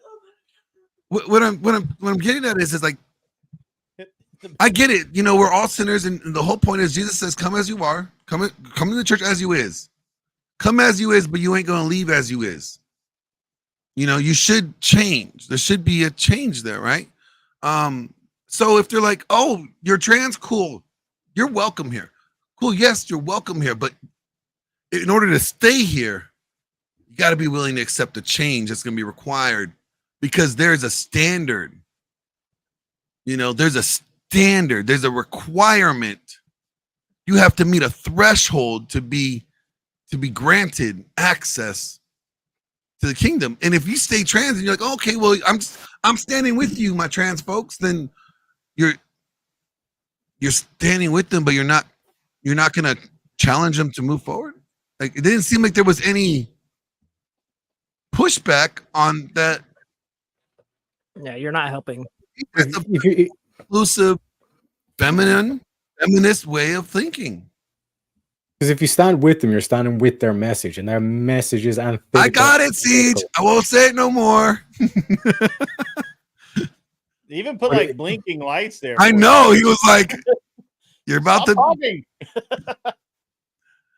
But that's what I'm saying. It's antithetical to the message of the church, what it was supposed to be. Man and woman, he created them. Come on down. Seriously, like what are we talking about? Like, you know what I mean? But yeah. How this guy, I'm pretty sure there was another video you showed last night where he was like, again in the speech, he's like, when I first became a pastor, or I didn't know what to do. It was like about the Easter thing. Yeah. I didn't know what to do. When he was 16 years old and he became a pastor, he's like, I didn't know what to do. Yeah. I mean, so like, I didn't know anything about Easter. I just made a play. I'm like, what? Yeah. And the play was literally like ripped straight from like the Oscar awards. It was all demonic and all this kind of shit. You know what I mean? But that's what's accepted in churches now. And yeah, it's like, man, I understand why we are not very keen on church. I get it. Trust me. for the last 40 years, it definitely has not been, we have not been invited. We have not been welcomed. And if the men are welcomed, it's the men that are able to be on a leash, that are willing to play by their rules, Right. not necessarily God's rules, but their rules. So I actually enjoy church. I just don't enjoy the current church. Yeah, no, I agree. That's what I'm saying. Like, why we don't go now? You know, I get it. Right. Somebody sent me a message today. I'm not gonna say who or anything like that. But I do want to read one line out of there. And it stuck with me. It hit me. I was like, man, wow. You know, what they said was, help me realize I was wrong and take responsibility for the fact that leaving the church the way I did was me choosing to be part of the problem, not the solution. He's like, I choose to stand for the faith, regardless of sect, and be a force for the good and a soldier of God, and refuse to continue to be a part of the problem. You know, I'm like, wow, yes and amen. Like, he's saying, like, no, I'm not going to run from the church anymore. I'm going to go back into the church, and I'm going to do what I can in that. I will cause ruckus. I will cause a disturbance to a degree, you know, and I will do what I can to get the people thinking again. Flip those tables. You know, and in a way we kind of retreated. And I'll tell you right now, I definitely retreated. I left. I got my feelings. I felt wronged. I was wronged. And I abandoned it. I said, fuck it. This is what you're going to do? Fuck you. It's exactly what I said to the church.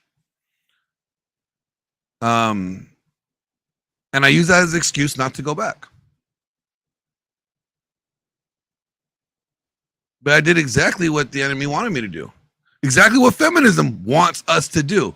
Wants us to check out. If we don't want to fight, if they are able to get us to throw our hands up and just say fuck it and walk away, then we lose, they win. They win. Yeah. And that's it. That's in all aspects as well. Yeah. Christians are too quick to just like throw their hands up, put their head in the sands. Like, I'll just worry about my little bubble. Let's not worry about all this stuff going on. Let's just stay It's a in our bubble. conservative effect too. I notice conservatives do this too. Look at the conservatives in the political sphere. We don't ever see any conservatives, you know, creating this huge, you know, ruckus over some level of injustice, right? Except no, we're Trump. passive. We're passive. Very passive. I mean, shoot, the LGBTQ community could want, you know, urinal stalls put in the women's bathroom. And they will get it if they go in there, and all of them will get together and parade and protest for urinal stalls in females' bathrooms. And the conservative group is like, oh, well, just whatever, passive. Well, it also. Why are we so passive? The question is, why are we so passive these days? Why aren't we saying like, yo, this is bullshit. We're not standing for this bullshit. You know, Because enough that's is what men enough. do. That's what men do. When men don't want to be there, they just are not there. Yeah. Partially because we've been taught with hard lessons that if you fight it, you're going to go down. If you say I'm staying, your wife tells you to leave, you say, nope, I'm staying. You're screwed. It's just that way in modernity. It just is. It's not right. It's not wrong. I mean, it is technically wrong, but I mean, you can't say that it's super wrong. But if you go to church and you say, you know what, I don't want to leave, I want to change this church, you'll be forced to leave. Probably in handcuffs.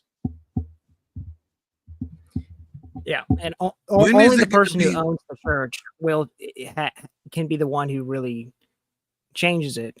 Hold on one second, Damien. The link is pinned at the top of the chat. So we don't value God's word, God's church being taught correctly enough anymore. We're too comfortable, like Andrew Wilson says. I don't disagree with that. I'll offer another opinion. It's easier to go try a different church, even in the same denomination, than it is to fix the church you're in. Legendary, you're more than welcome to join too. Please, the link is pinned at the top. I mean, it's just the way it is, right? Like but then you just keep on leaving. You go from church, you go to a new church. I'm not disagreeing with you. Yeah. In that aspect, I'm just telling you what is. Yeah, no, I agree. I can't argue it. I do not have a good argument for that. Well, can I say just from my experience or whatever, where I live or whatever, there's about 150 different Protestant churches. There's only one Orthodox church and like 2 or 3 Catholic churches. So with Protestantism, you can always find the next church and the next thing and next thing. You're kind of stuck with it unless you want to go 50 miles down the road or whatever, or 100 miles or whatever. You have that one church. What's wrong with 50 miles down the road? That's about an hour drive, maybe a little more. Yeah, or maybe less, depending on how slow you drive. You do have to, yeah. I have to go about 30 minutes. Yeah, so I mean, if it's important to you, and this is what I think we said this the other night, Teriak. If it's important to you, you'll make it a priority and you'll make sure that you fight for it, or you do something about it, or you try to implement a change. If it's not important to you, let's go somewhere else. Like, and that even like comes from Andrew's whole argument with the whole, there's not going to be another like. Yeah, exactly. People have their bellies full. And even if that J6 was an in whatever, I don't know if I can use the words on and stuff. If it was that thing, why didn't no one bring their weapons? Not a single weapon in the crowd. Do you know what I mean? So it's like, again, this is just like this whole kind of gaslight thing. Same thing you're seeing with Trump, where it's like Mar-a-Lago is apparently worth 20 million.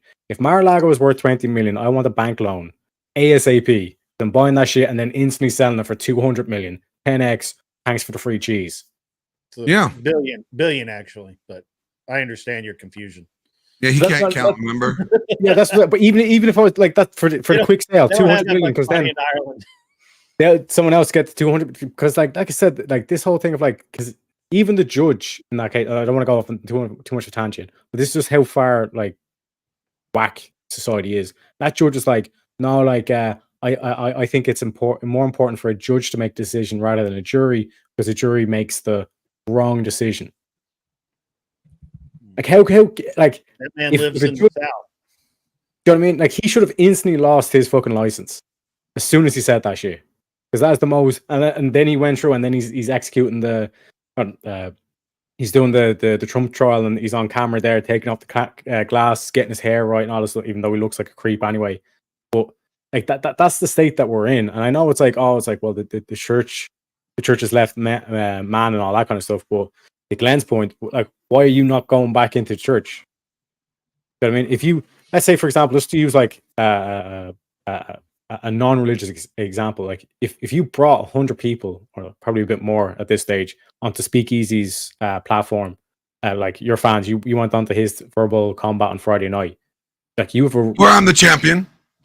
Yeah, like Glenn's current champion. But for example, if Glenn was to go back, you know what, I'm going to win again next week. I'm going to take all my boys and we're all going to go into Big Easy's thing, his chat and all that stuff. We're all going to vote for Glenn. You will take it over by inherent just numbers. So again, if like this fight is worth taking, because if all these men stand up and go to their churches, all of a sudden the tithe or whatever the payment, like this again is what Andrew's saying as well. Vote with your wallet. You say you're not getting anything this year until the message changes. That's when you start enforcing change as well. You know what I mean? There's more ways to fight. I got 63 people in here, right? Let's say we had like 64 families. It's probably, what, close to 250 maybe people, bodies. Yeah. That's enough to make a change. Small change, but it's enough to make a change. And then what if all the 64 people contacted or reached out to 5 people, right? Influenced 5 people. And these are the people that you are in proximity with, your friends, coworkers, your family, like, and you impact them to make Starting change. a church MLM. No. But what I'm getting at is that we can make changes. We can be the catalysts. You guys know the story of Paul, right? He was Saul, he ends up blind on the road to Damascus, right? And God comes to, I think his name's Ananias, right? And he goes to Ananias. He goes, "Hey, Ananias, I got some work for you, man." Like, "Sure, God, what you got?" He's like, "Look, so that guy named Saul, like, yeah, that killer, the one that comes and hunts us down. Yeah, that guy. Yeah, what about him? So look, he's on his way here, and I want you to go lay hands on him. God, you want me to go lay hands on the guy that's supposed to kill me?" Yeah, that's what I want you to do. Say that again one more time. Yes, that's what I want you to do. Okay. It was a challenge. His life was in jeopardy. It was a risk. He took a risk, right?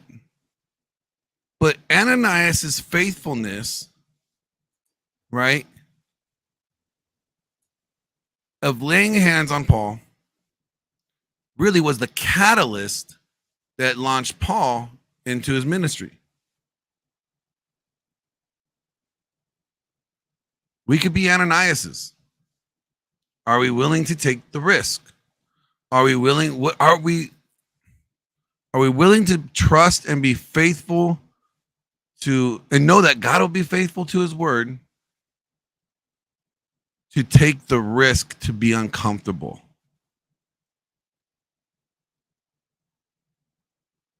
Because, men, we don't grow, like, we only have 2 choices in life. You either make moves or make excuses, right? And as men, we got to get comfortable with being uncomfortable. You know what I'm saying? Like, we should operate better in uncomfortable situations, because we've been trained, by life and facing obstacles and facing adversity, to the point where it's like we're comfortable here. But I don't think many men want to be uncomfortable. Many men don't want to say things and challenge They're afraid things. of just making an argument. Like, They're afraid of not being liked. Any confrontation at all. I mean, it's a very feminine thing to do, to just up and leave the church without saying why you're leaving. Like, that's a common tactic used, like, by women in general. Like, because, like, if you look at, like, a lot of or back in the day, at least, a lot of the bullying in terms of, like, for males was, like, physical, whereas, like, bullying for females typically is more mental. So reputation destruction is, like, a prime weapon for them. So, like, that's why you're seeing, though, real quick, though, with Pastor Rick, like, he was like genuinely afraid of speaking out, and then he eventually started doing it, and then they came after him, all that kind of stuff. But now he realizes they're going to say that shit anyway. They're going to call me that anyway. So I'm coming fucking dual wielding akimbo. I don't give a fuck anymore. Just the best way to be. So, yeah, Creed, you were saying?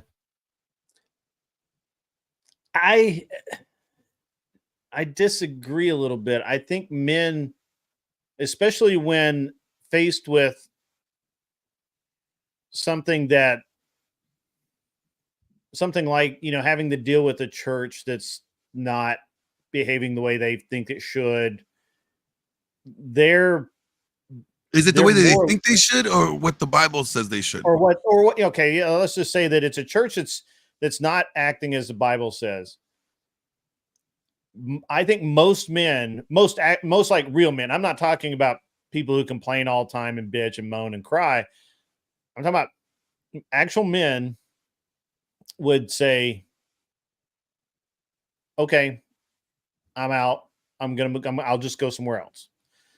Until they can't go anywhere else, or until there's some reason in that specific church that they feel like that it's worth fighting for.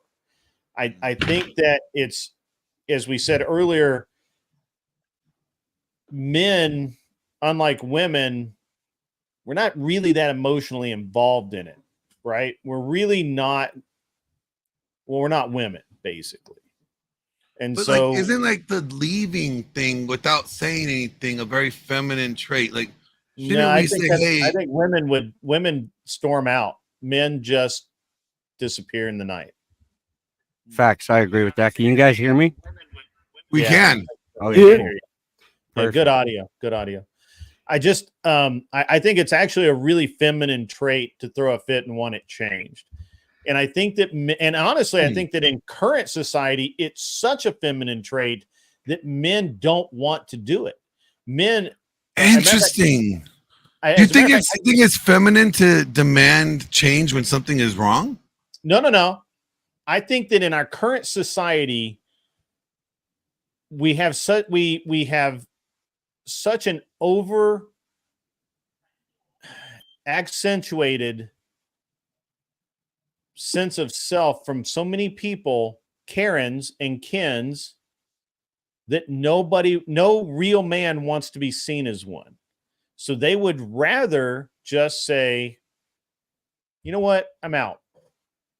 I don't have a dog in this fight. There's 2 other churches down the block. I will go find one that I don't feel like I have to have combat." Men want peace, and we especially want peace in church. We don't go there for warfare. Women are totally different creatures, and I can't really speak to why they do anything. But what shouldn't church be preparing us for war? I mean, because the Bible says we're not battling against flesh and blood, but principalities of darkness. So it's like, I would agree with that. But I don't believe that most churches are. So if the church isn't going to, then you shouldn't be there anyway.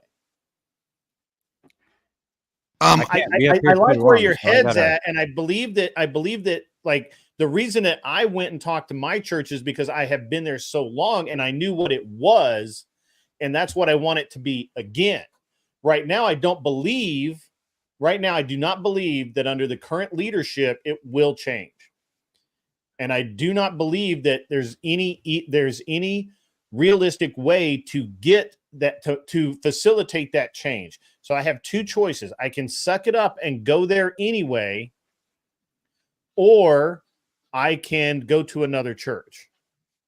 And I'm on the fence right now. I've been deciding now for about 2 years whether or not I'm going to, you know, because it's a battle for me, right? And it's an internal strife that I have. I have a little bit more.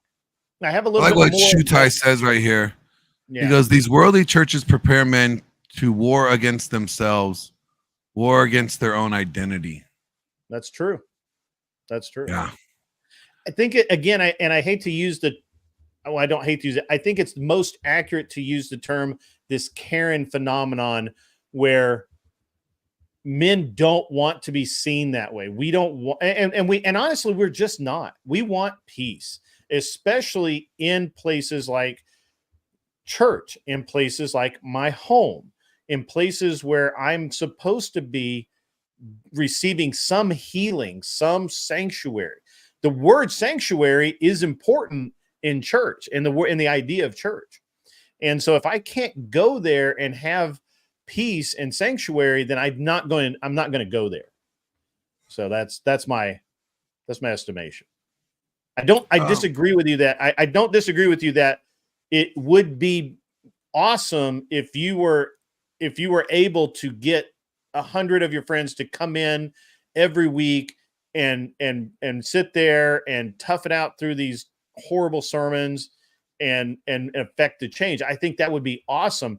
I'm just not sure. Well, I'm not effectively, you'd sure. just be starting your own church by doing Yeah, that. I mean, you would. I like what Mr. Pitt says here, and he quotes Jeremiah 48:10. Cursed are those who refuse to do the Lord's work, who hold back their swords from shedding blood. Yeah. Prepare for war, Well, gentlemen. I want to welcome Damien to the panel. He was in the chat earlier, and he said he definitely had some things he wanted to share, and that once he was able to get on, he was going to share some stuff. So, what are your thoughts, Damien, on all this? All right. So first off, I think that I just want to make a disclaimer. I was raised Roman Catholic, and I left the church pretty early on. I was like 16 years old when I decided to dip out of the church. And basically that was because I asked a few questions during confession one day, and the priest's response to my questions was, if you're going to be a heretic and ask heretical questions, you can leave my church, right? And come back when you're ready to just give your faith to God. It's bold strategy. Yeah, well, I took that as, I'm not going to I'm not going to answer your questions. And they were genuine questions. I was genuinely curious, and he didn't necessarily take the challenge well. And so I was like, well, fuck you then. I won't come back then. What are you going to do then? You just lost a follower. And then I traveled my own path for 16 more years, and since I found Andrew, I've been like, I don't know, he makes some really good points and answered a lot of questions that I didn't even have to ask, that my priests in my own church wouldn't answer. And so it's like, I think the church has to be a little bit more open.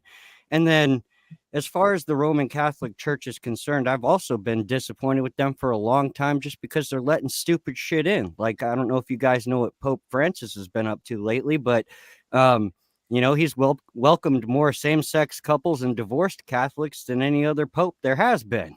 He's been doing it since like the beginning of his papacy. Really? He embraces LGBTQ plus people. They I have think like a Muslim he said, prayer center. Yeah, the Catholic Church has a Muslim prayer center. Yeah, and then he loves the Like Muslims. where Jews, Muslims, and Catholics can all come together and pray because they say they believe in the same God. Exactly, and I think he was because Catholics have evolving doctrine, which is the problem.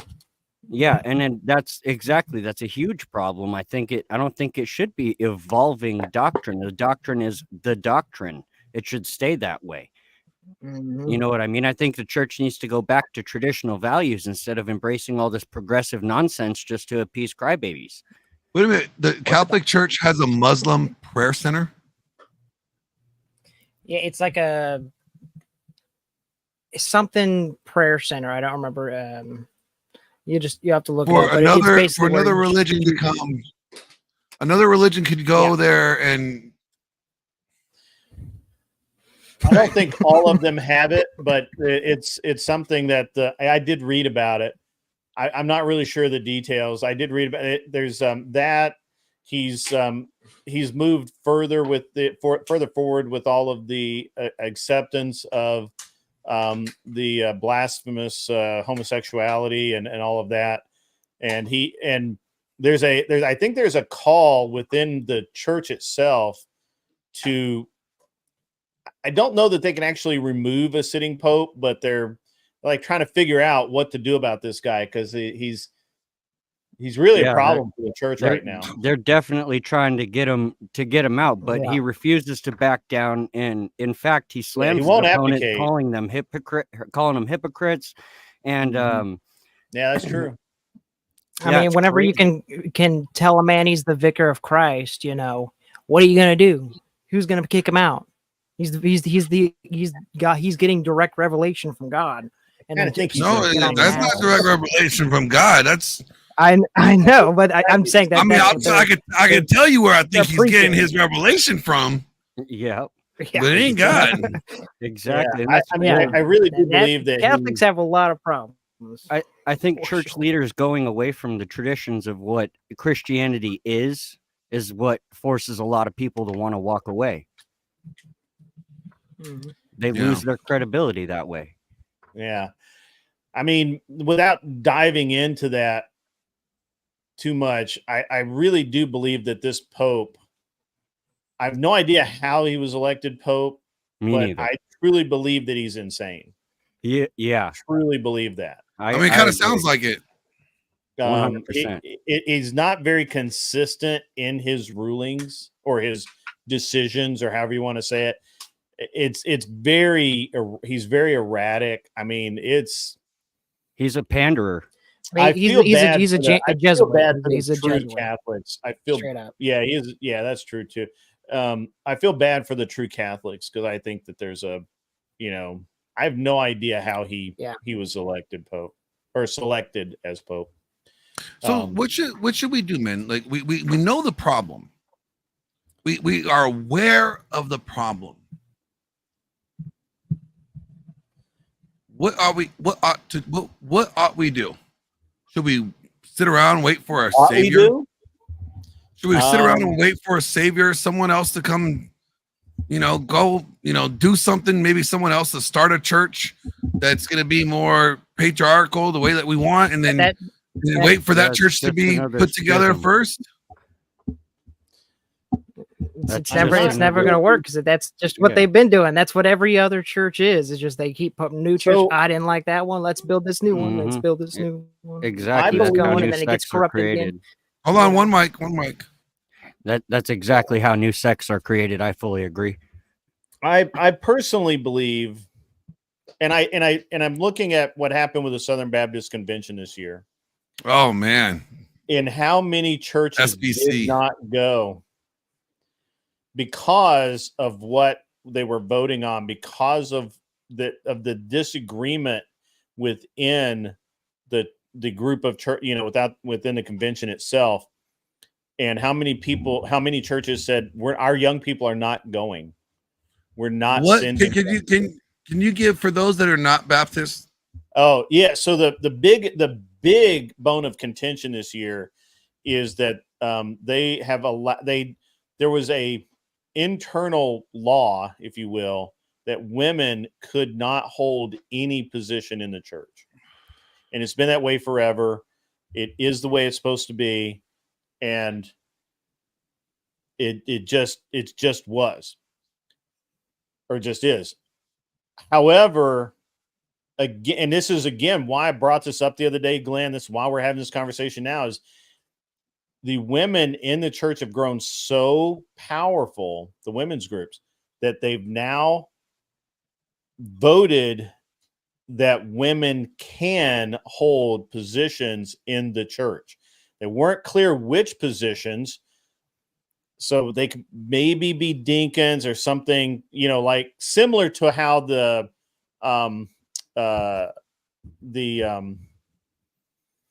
Orthodox Church treats women. You have women, you can have women deacons, you can have women lower level. I don't know how they're going to treat it, but what I do know is it was such a divisive issue that it was the smallest Southern Baptist Convention in history. Like it's never been that small. Wow. And it's really now wasn't Rick Warner like just outed? Like he left the Southern Baptist Convention, right? I think so, yeah. I don't know. His was because he wanted women to be pastors. Well, he said he didn't have I don't know that he said he wanted them to be. He said he didn't have a problem with it. Right. Which is kind of the same. It's kind of the same thing, but I thought he had a woman pastor in one of his churches. I thought that's I don't what know if she was a pastor or if she was a deacon or if she was giving. I think what was happening, she was giving the deacon. I mean, she was giving the sermons. And, you know, obviously that's a problem in the Southern Baptist Church. Women are not to give the sermons. Bible study, fine. Sunday school, fine. Women don't give the sermons. Except under, I think they have under some very, very special, you know, like somebody passed and they were close to them or something like that. You know, it was like more like a benediction, you know. But this was big. This is really big. And, you know, because a lot of people think of the Southern Baptist Convention as these large Baptist churches with hundreds and hundreds of members. But it's mostly made up of very small churches with 100 people in their membership or less that are literally one-room churches scattered throughout the South.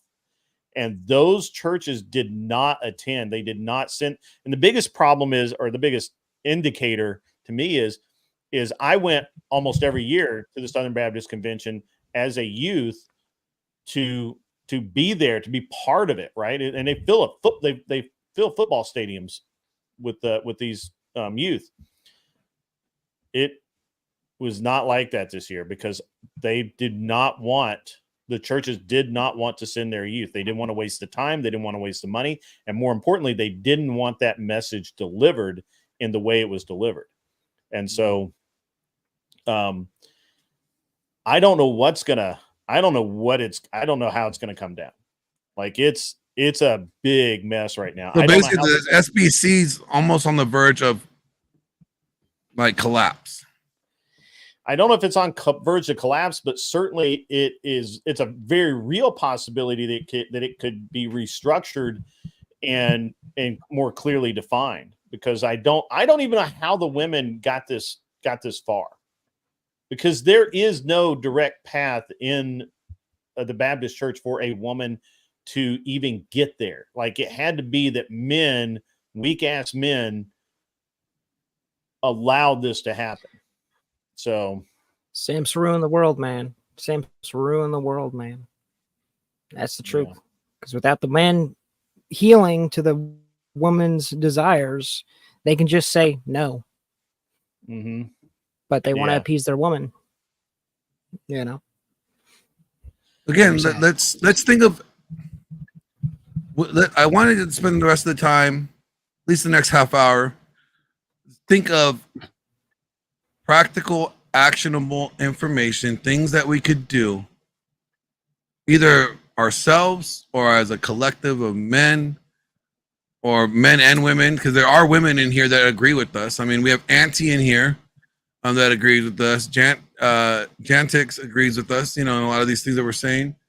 Yeah, we've had several in. So there's plenty of women that do align and they see this problem. I remember, I think Auntie said something about how feminism is destroying everything in one of her comments. And so I think that's really how we get it back. I think that, and this is really going to be an interesting viewpoint, especially coming from me.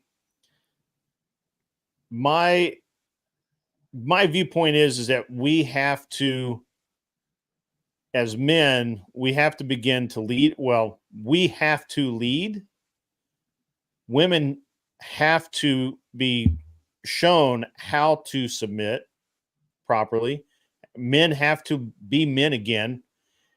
And that is the only path forward that doesn't end in very bad things. And I'm not saying that we're not going to go through some very bad things along the way. I honestly believe,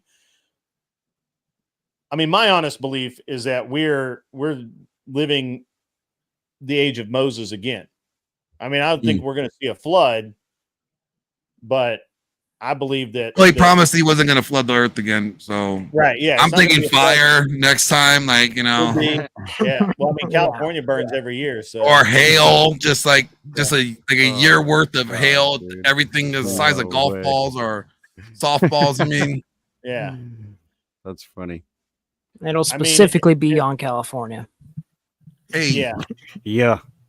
Yeah, I don't know what it's going to look like, but it really feels to me like we're at that point of it's either going to get really, really bad and we're not going to come out of it, or it's going to get pretty bad and there are going to be enough men to pull us through and when women to submit, and I kind of like what Andrew says, is that the feminists are their own worst enemy because they're breeding themselves out. And in 20 years, it's not gonna fucking matter anyway. Right? By that point, my kids will have inherited the earth, and they're being taught right. They're gonna marry good women, they're gonna be good men, and so I will have won. I will have beat feminism in my own way. But here's a thought. A lot of men that are, I want to say that they're in their mid 30s, 40s and above. How many of you have kids? And and besides the kids, how many of you are involved with younger men lives? I teach them every day. I mean, it's obvious that we're going to mentor our children, right? We're going to teach our son what's right. But a way that we could actually help change things, every day, is by mentoring not just our children, but younger men, young men that look up to you, or that in your circle, or just somehow are connected to you. Are we taking the time to mentor them? And if we're not, maybe we should be. Maybe that's our first step. We won't be able to change the world overnight, but maybe equipping these younger guys that are in our sphere, that reach out to us, right? Mm-hmm. Maybe doing that is that first step that we ought to do. I mean, I'll just say, every day, every single day, I try and help young men be young men. Same here. I can't do anything about women. It's not my job. That's exactly what I'm talking about, Mr. Pitt.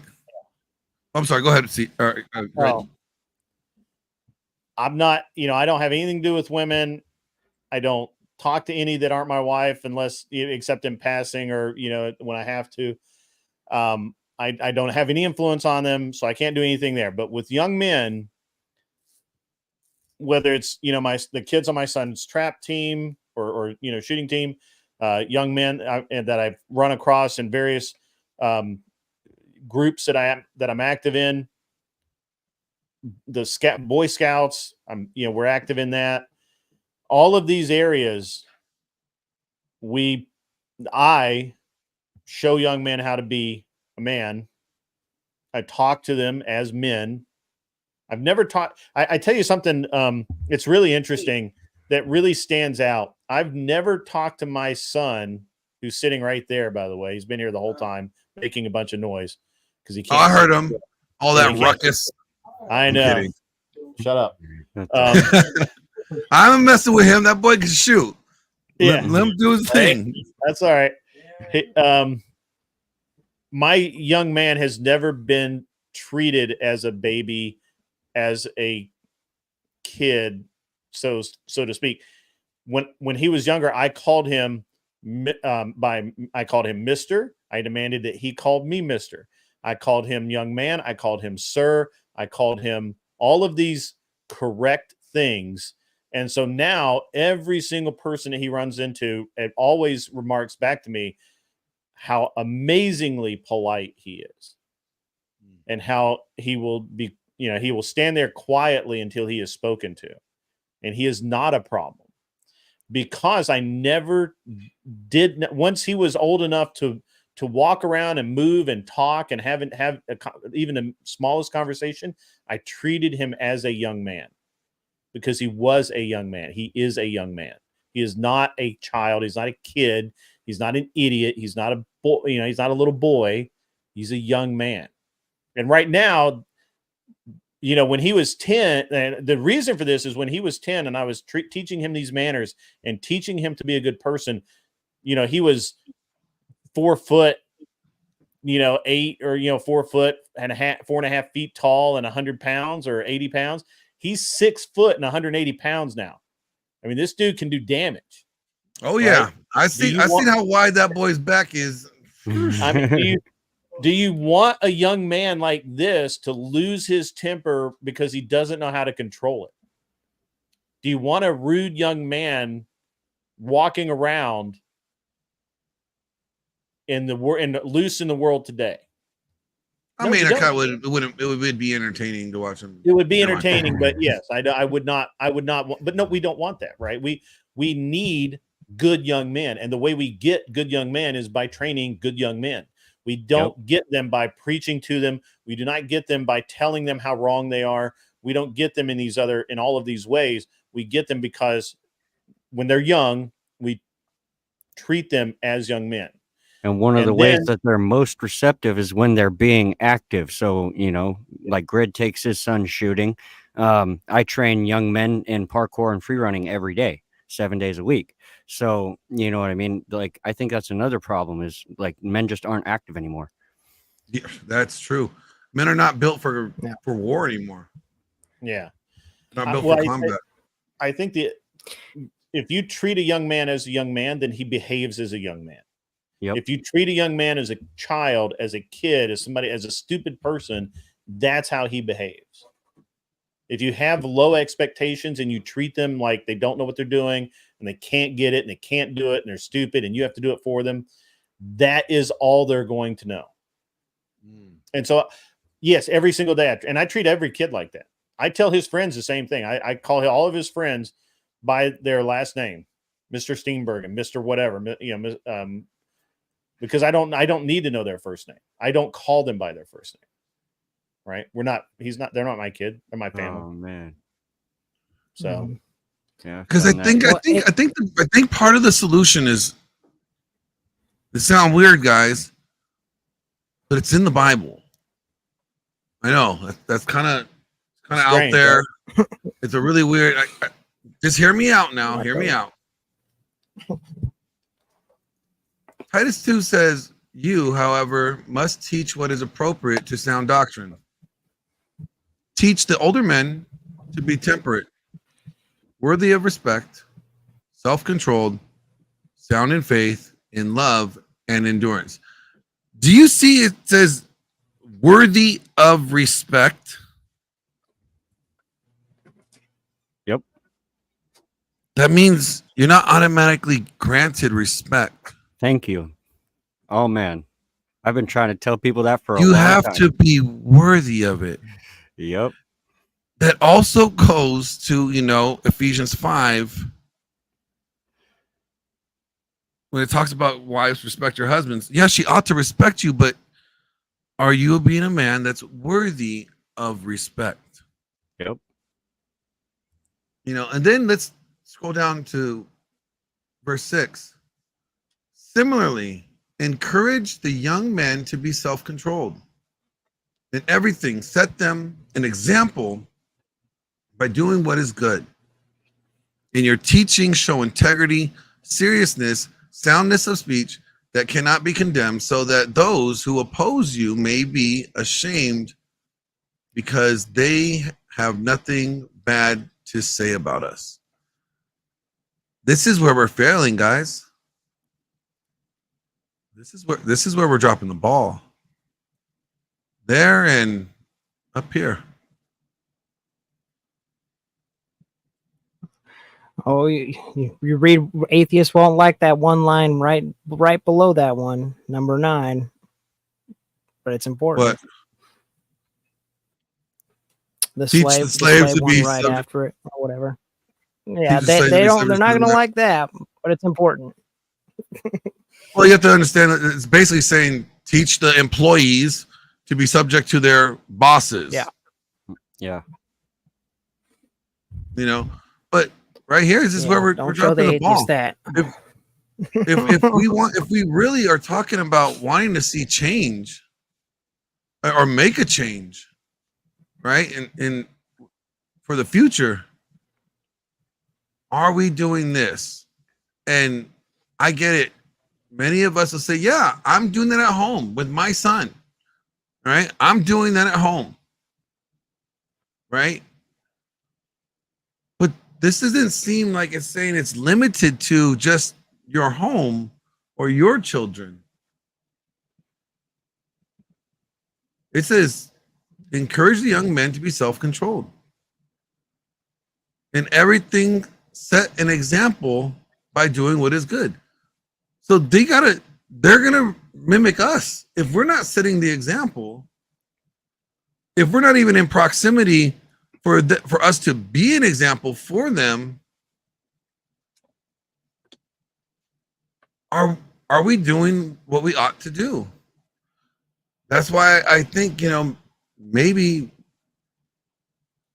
we should make an effort to, I know several of you have your own YouTube channels, right?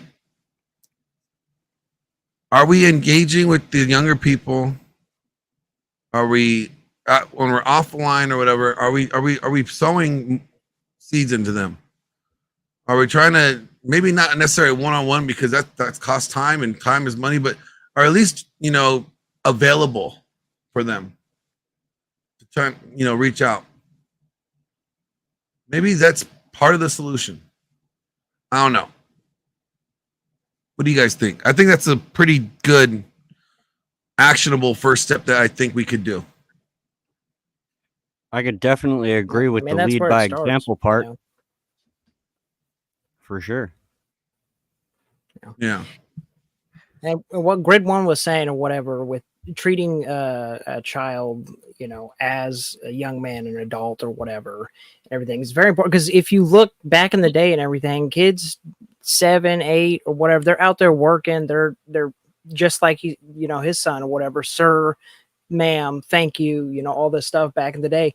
That's been out the window for several years now, and it's completely infantilizing mama's boys, treating without the fathers in the home or wherever. The mama's just going to baby them up until they're 20, 25. It doesn't matter, So I've said this many times. My son 100% believes. Now he went into the house, but he 100% believes that the day he turns 18, he owes me rent.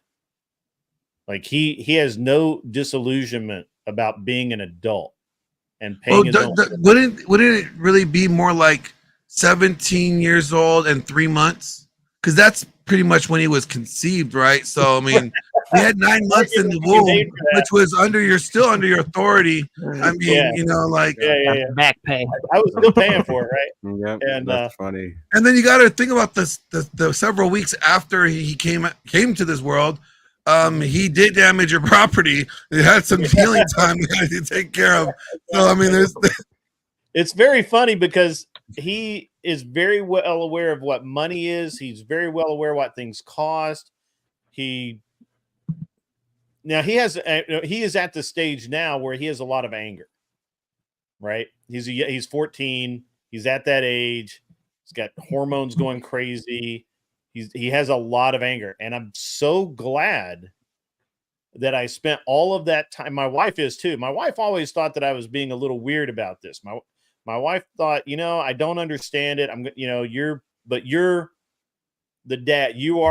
This is your job. I said, yes, it is. It's my job. Thank you for recognizing that it's my job and not your job to raise young men. And so she never stood in my way. Anything I did was behind it.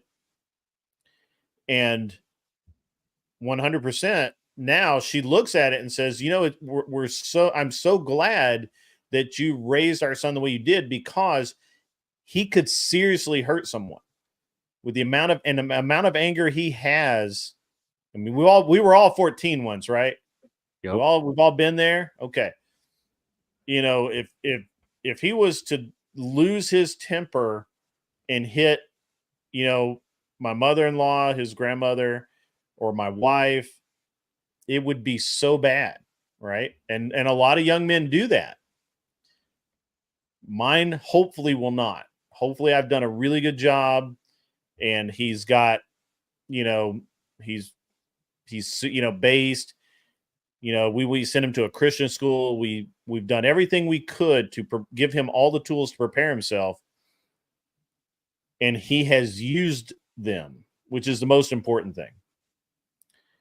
And I think it's very important now to be that way in society. I think more men have to start doing this. More men have to realize that it's not the mom's job to have anything to do with raising young men. They do a horrible job of it. Absolutely. 100%. And what he said about infantilizing children is absolutely correct. If I left it to my mother-in-law to raise my children, which she would love, being a grandma, you know, she wants to raise my children, I have to step in and say, no, absolutely not. Sure, it'd be easy, but no, because they're young men and they need young men, or they need the help of men to become young men. My 3-year-old already understands that there are things that he can get away with grandma, but not me. Yep. Right. Everybody knows they can get away with grandma. Grandma is such a right. Like, he knows for a fact that I will not let him eat anything on the couch. He also knows for a fact that grandma will. Grandma undermining Pop's authority. Ooh. Yep. Yeah. And I tell him too, Every hey, time. you can't. I tell him, like, you know that when grandma's not here, this doesn't fly. And he's like, yeah, I know. He's 3 and he knows. So I really feel like that's our way out. And that's how we fix all of this. I agree with Andrew that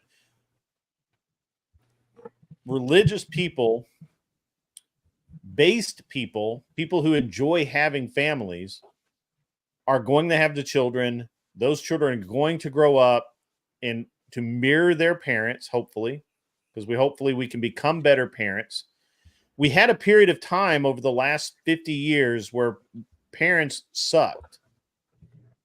There's no other word for it. I remember when I was in high school, I was in junior high, and the parents would go out of town, leave their kids at home with like an older sibling, and they'd have a house party, right? Like kids getting drunk, you know?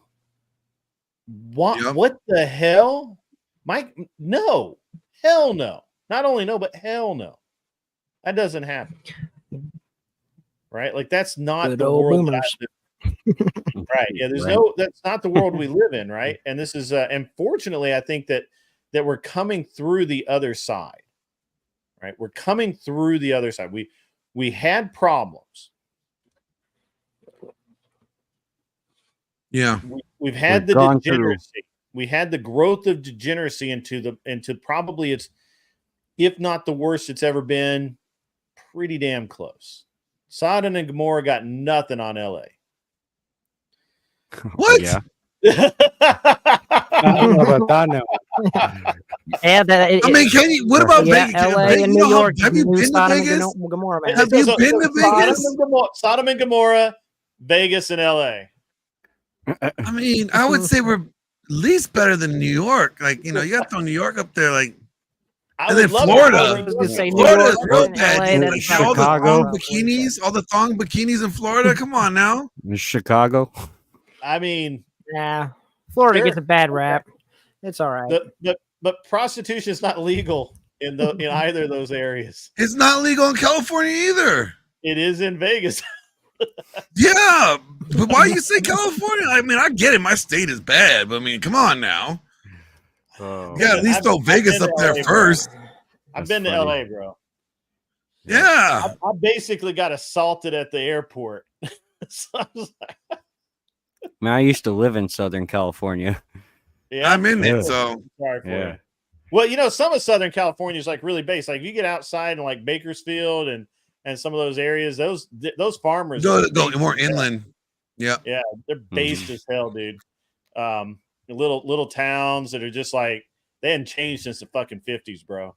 But you the minute you get near the coast, you can smell the perversion and the Yeah. KY jelly. So.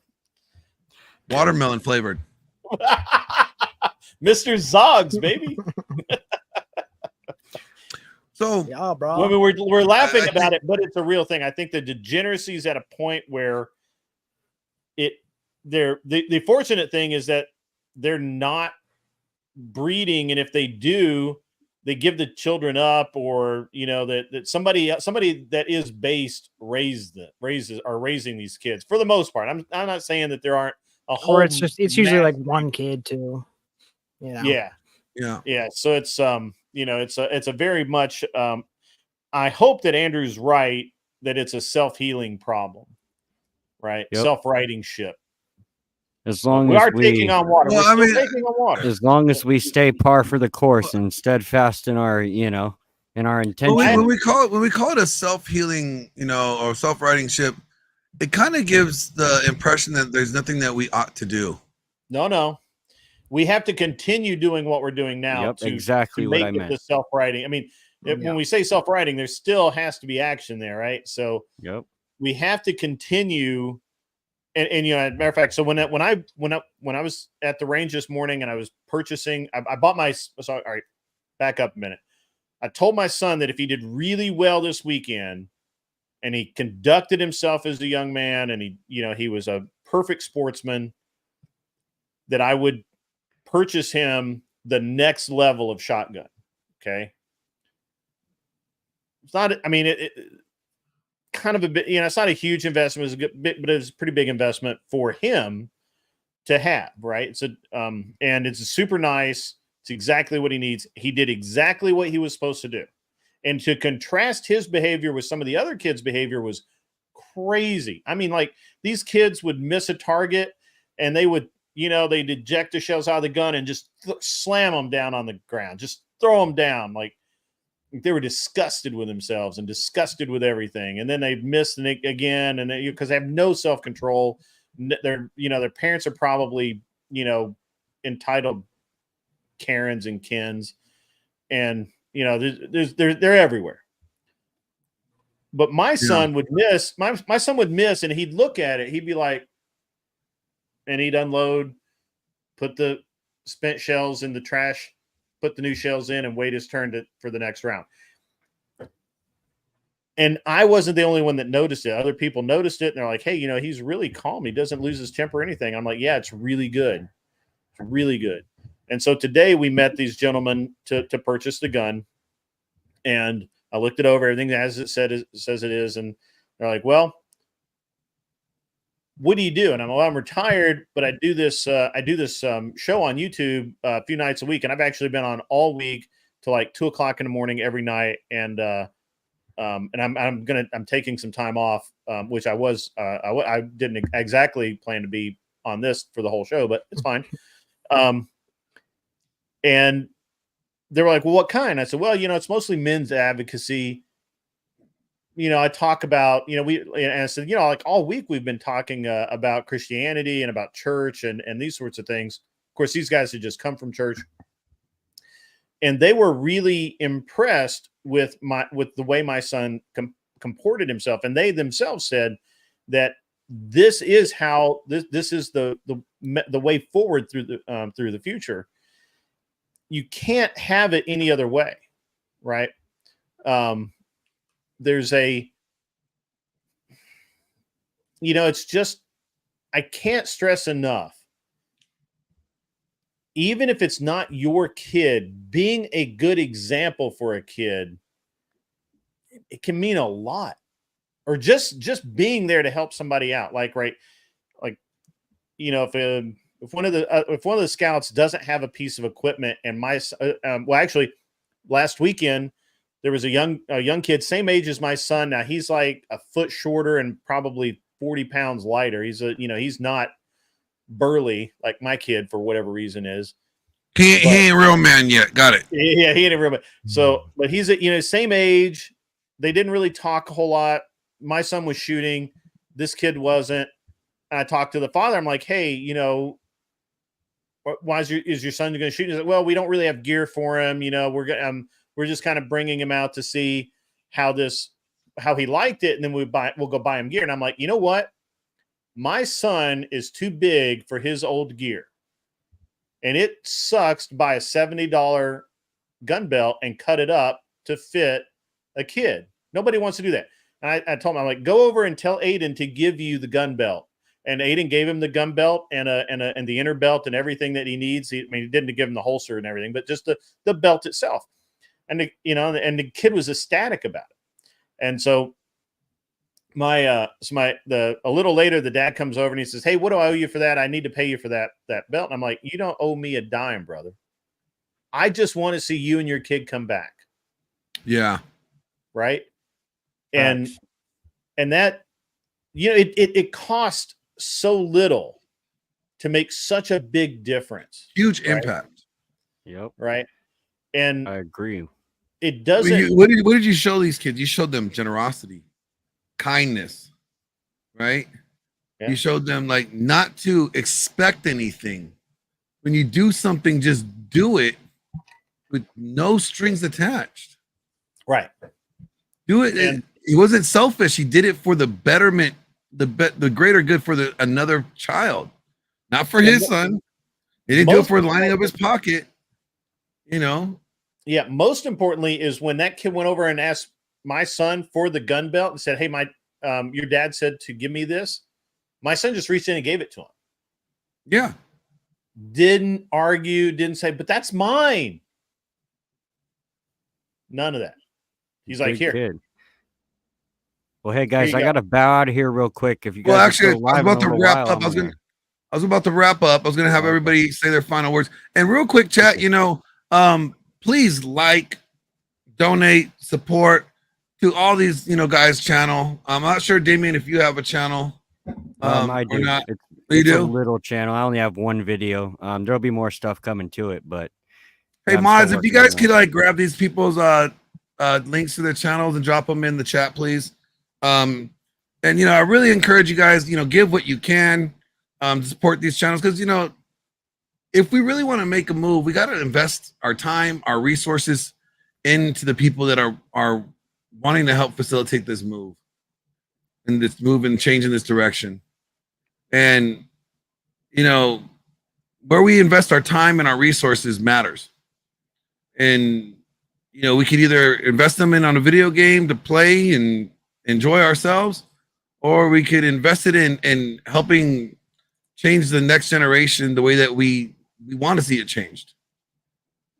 So I encourage you to support these channels as mine. Well, as mine, we support. But real quick, guys, start with Teriak. What do you think that you could do, that you could start doing to help facilitate the change that we want to see? And everybody, same question. There was I forgot the name of the character last night. It wasn't Ishmael, but it was something like that. Nehemiah. Nehemiah. That's what we need. And what that means is you have to have these difficult conversations, these awkward truths with family members. But for me personally, this is my brother's a vegan. I know how unhealthy vegan is. I'm willing to have those arguments with him. And again, it's the same thing that you said earlier on with Glenn, in terms of the guy you were talking to, where he's like, you know what, fuck this. I'm not putting up with this shit anymore. I'm going to be vocal, because the one thing, if there's anything you can learn from the story of Jesus Christ, it is that they are coming for you anyway. If you believe in the truth, which we all do, they are coming for you anyway. So this name calling, the reputation, all shit, it's going to happen anyway. So rip the band-aid off and fight the fight. We're in a spiritual war at the moment, fellas, and we need every man we can. Yep. Yep. I can agree with that. Absolutely. Damien, what are your thoughts? What is one thing that you think you could start doing or that you're doing that could help and facilitate the change that we want to see?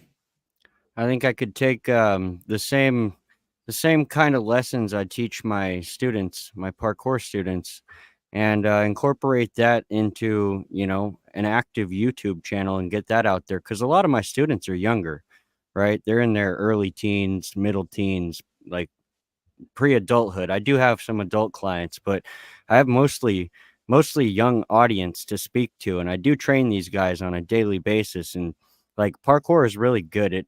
It allows an easier method of instilling confidence and coordination and critical thinking, creative thinking, stuff like that. You know what I mean? And then also it keeps the men, or it keeps these young boys active so that they're not, you know, like our school system's a failure. It has these boys sit there all day long and they're just fidgety.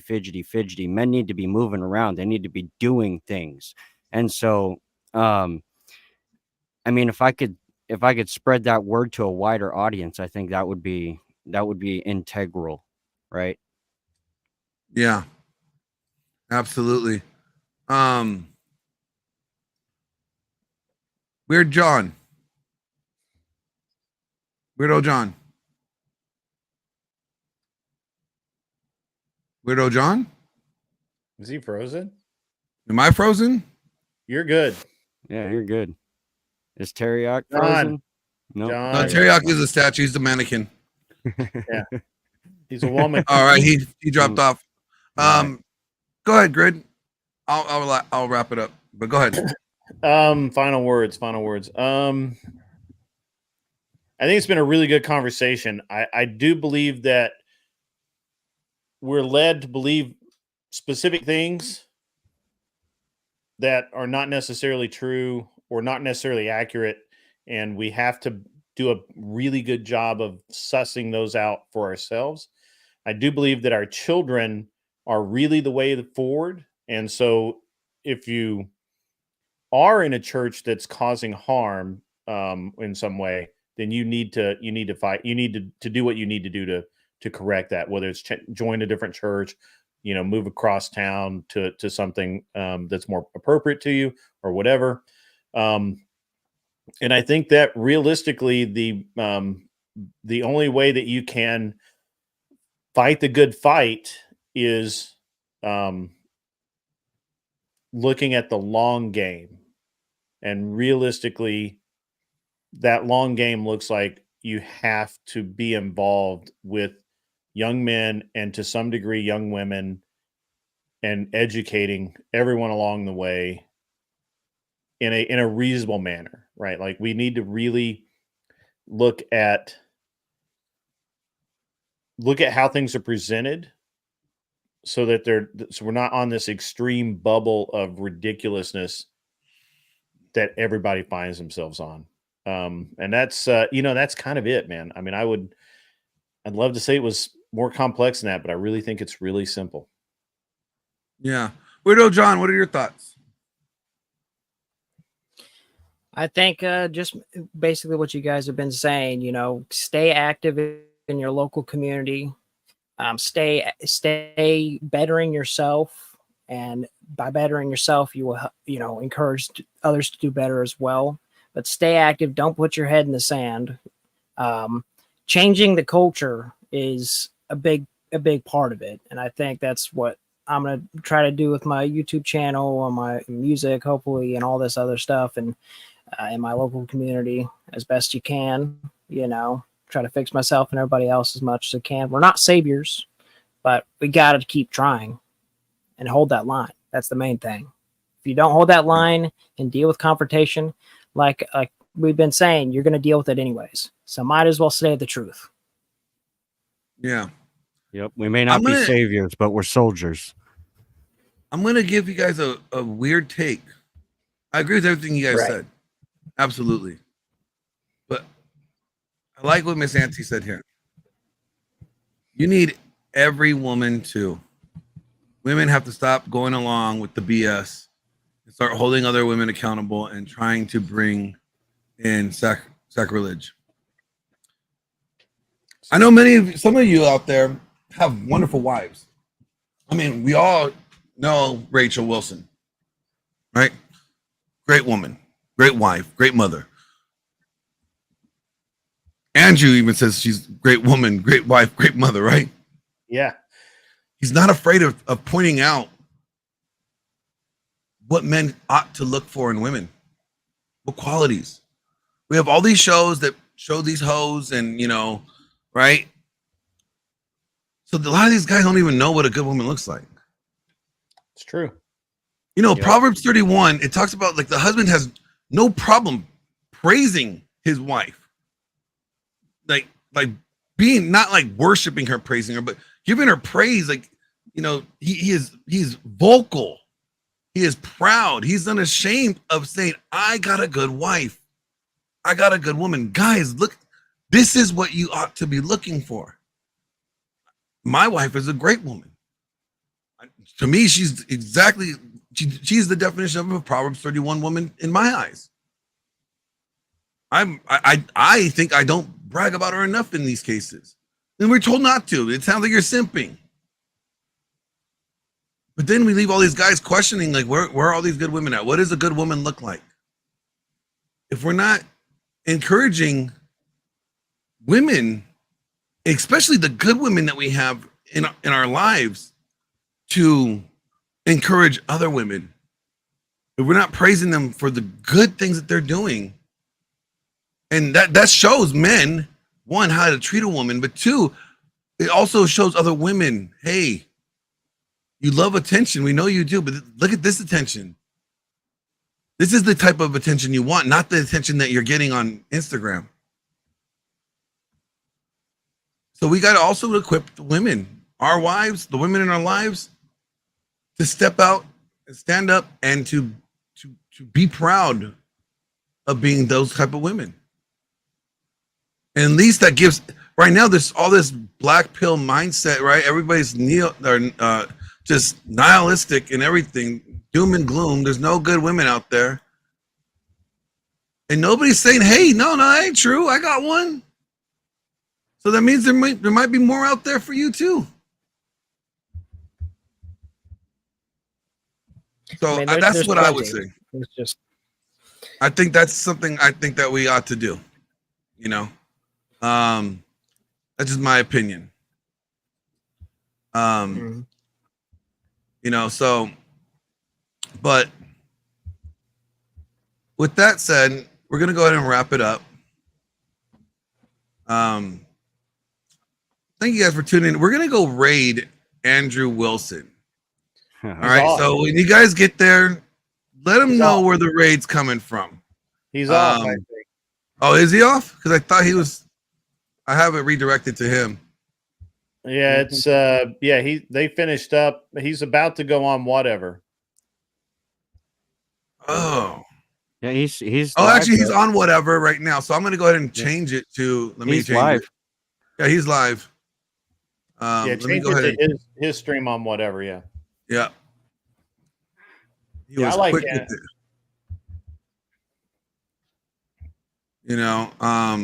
Sweet. Well, thanks for letting me come up, Glenn.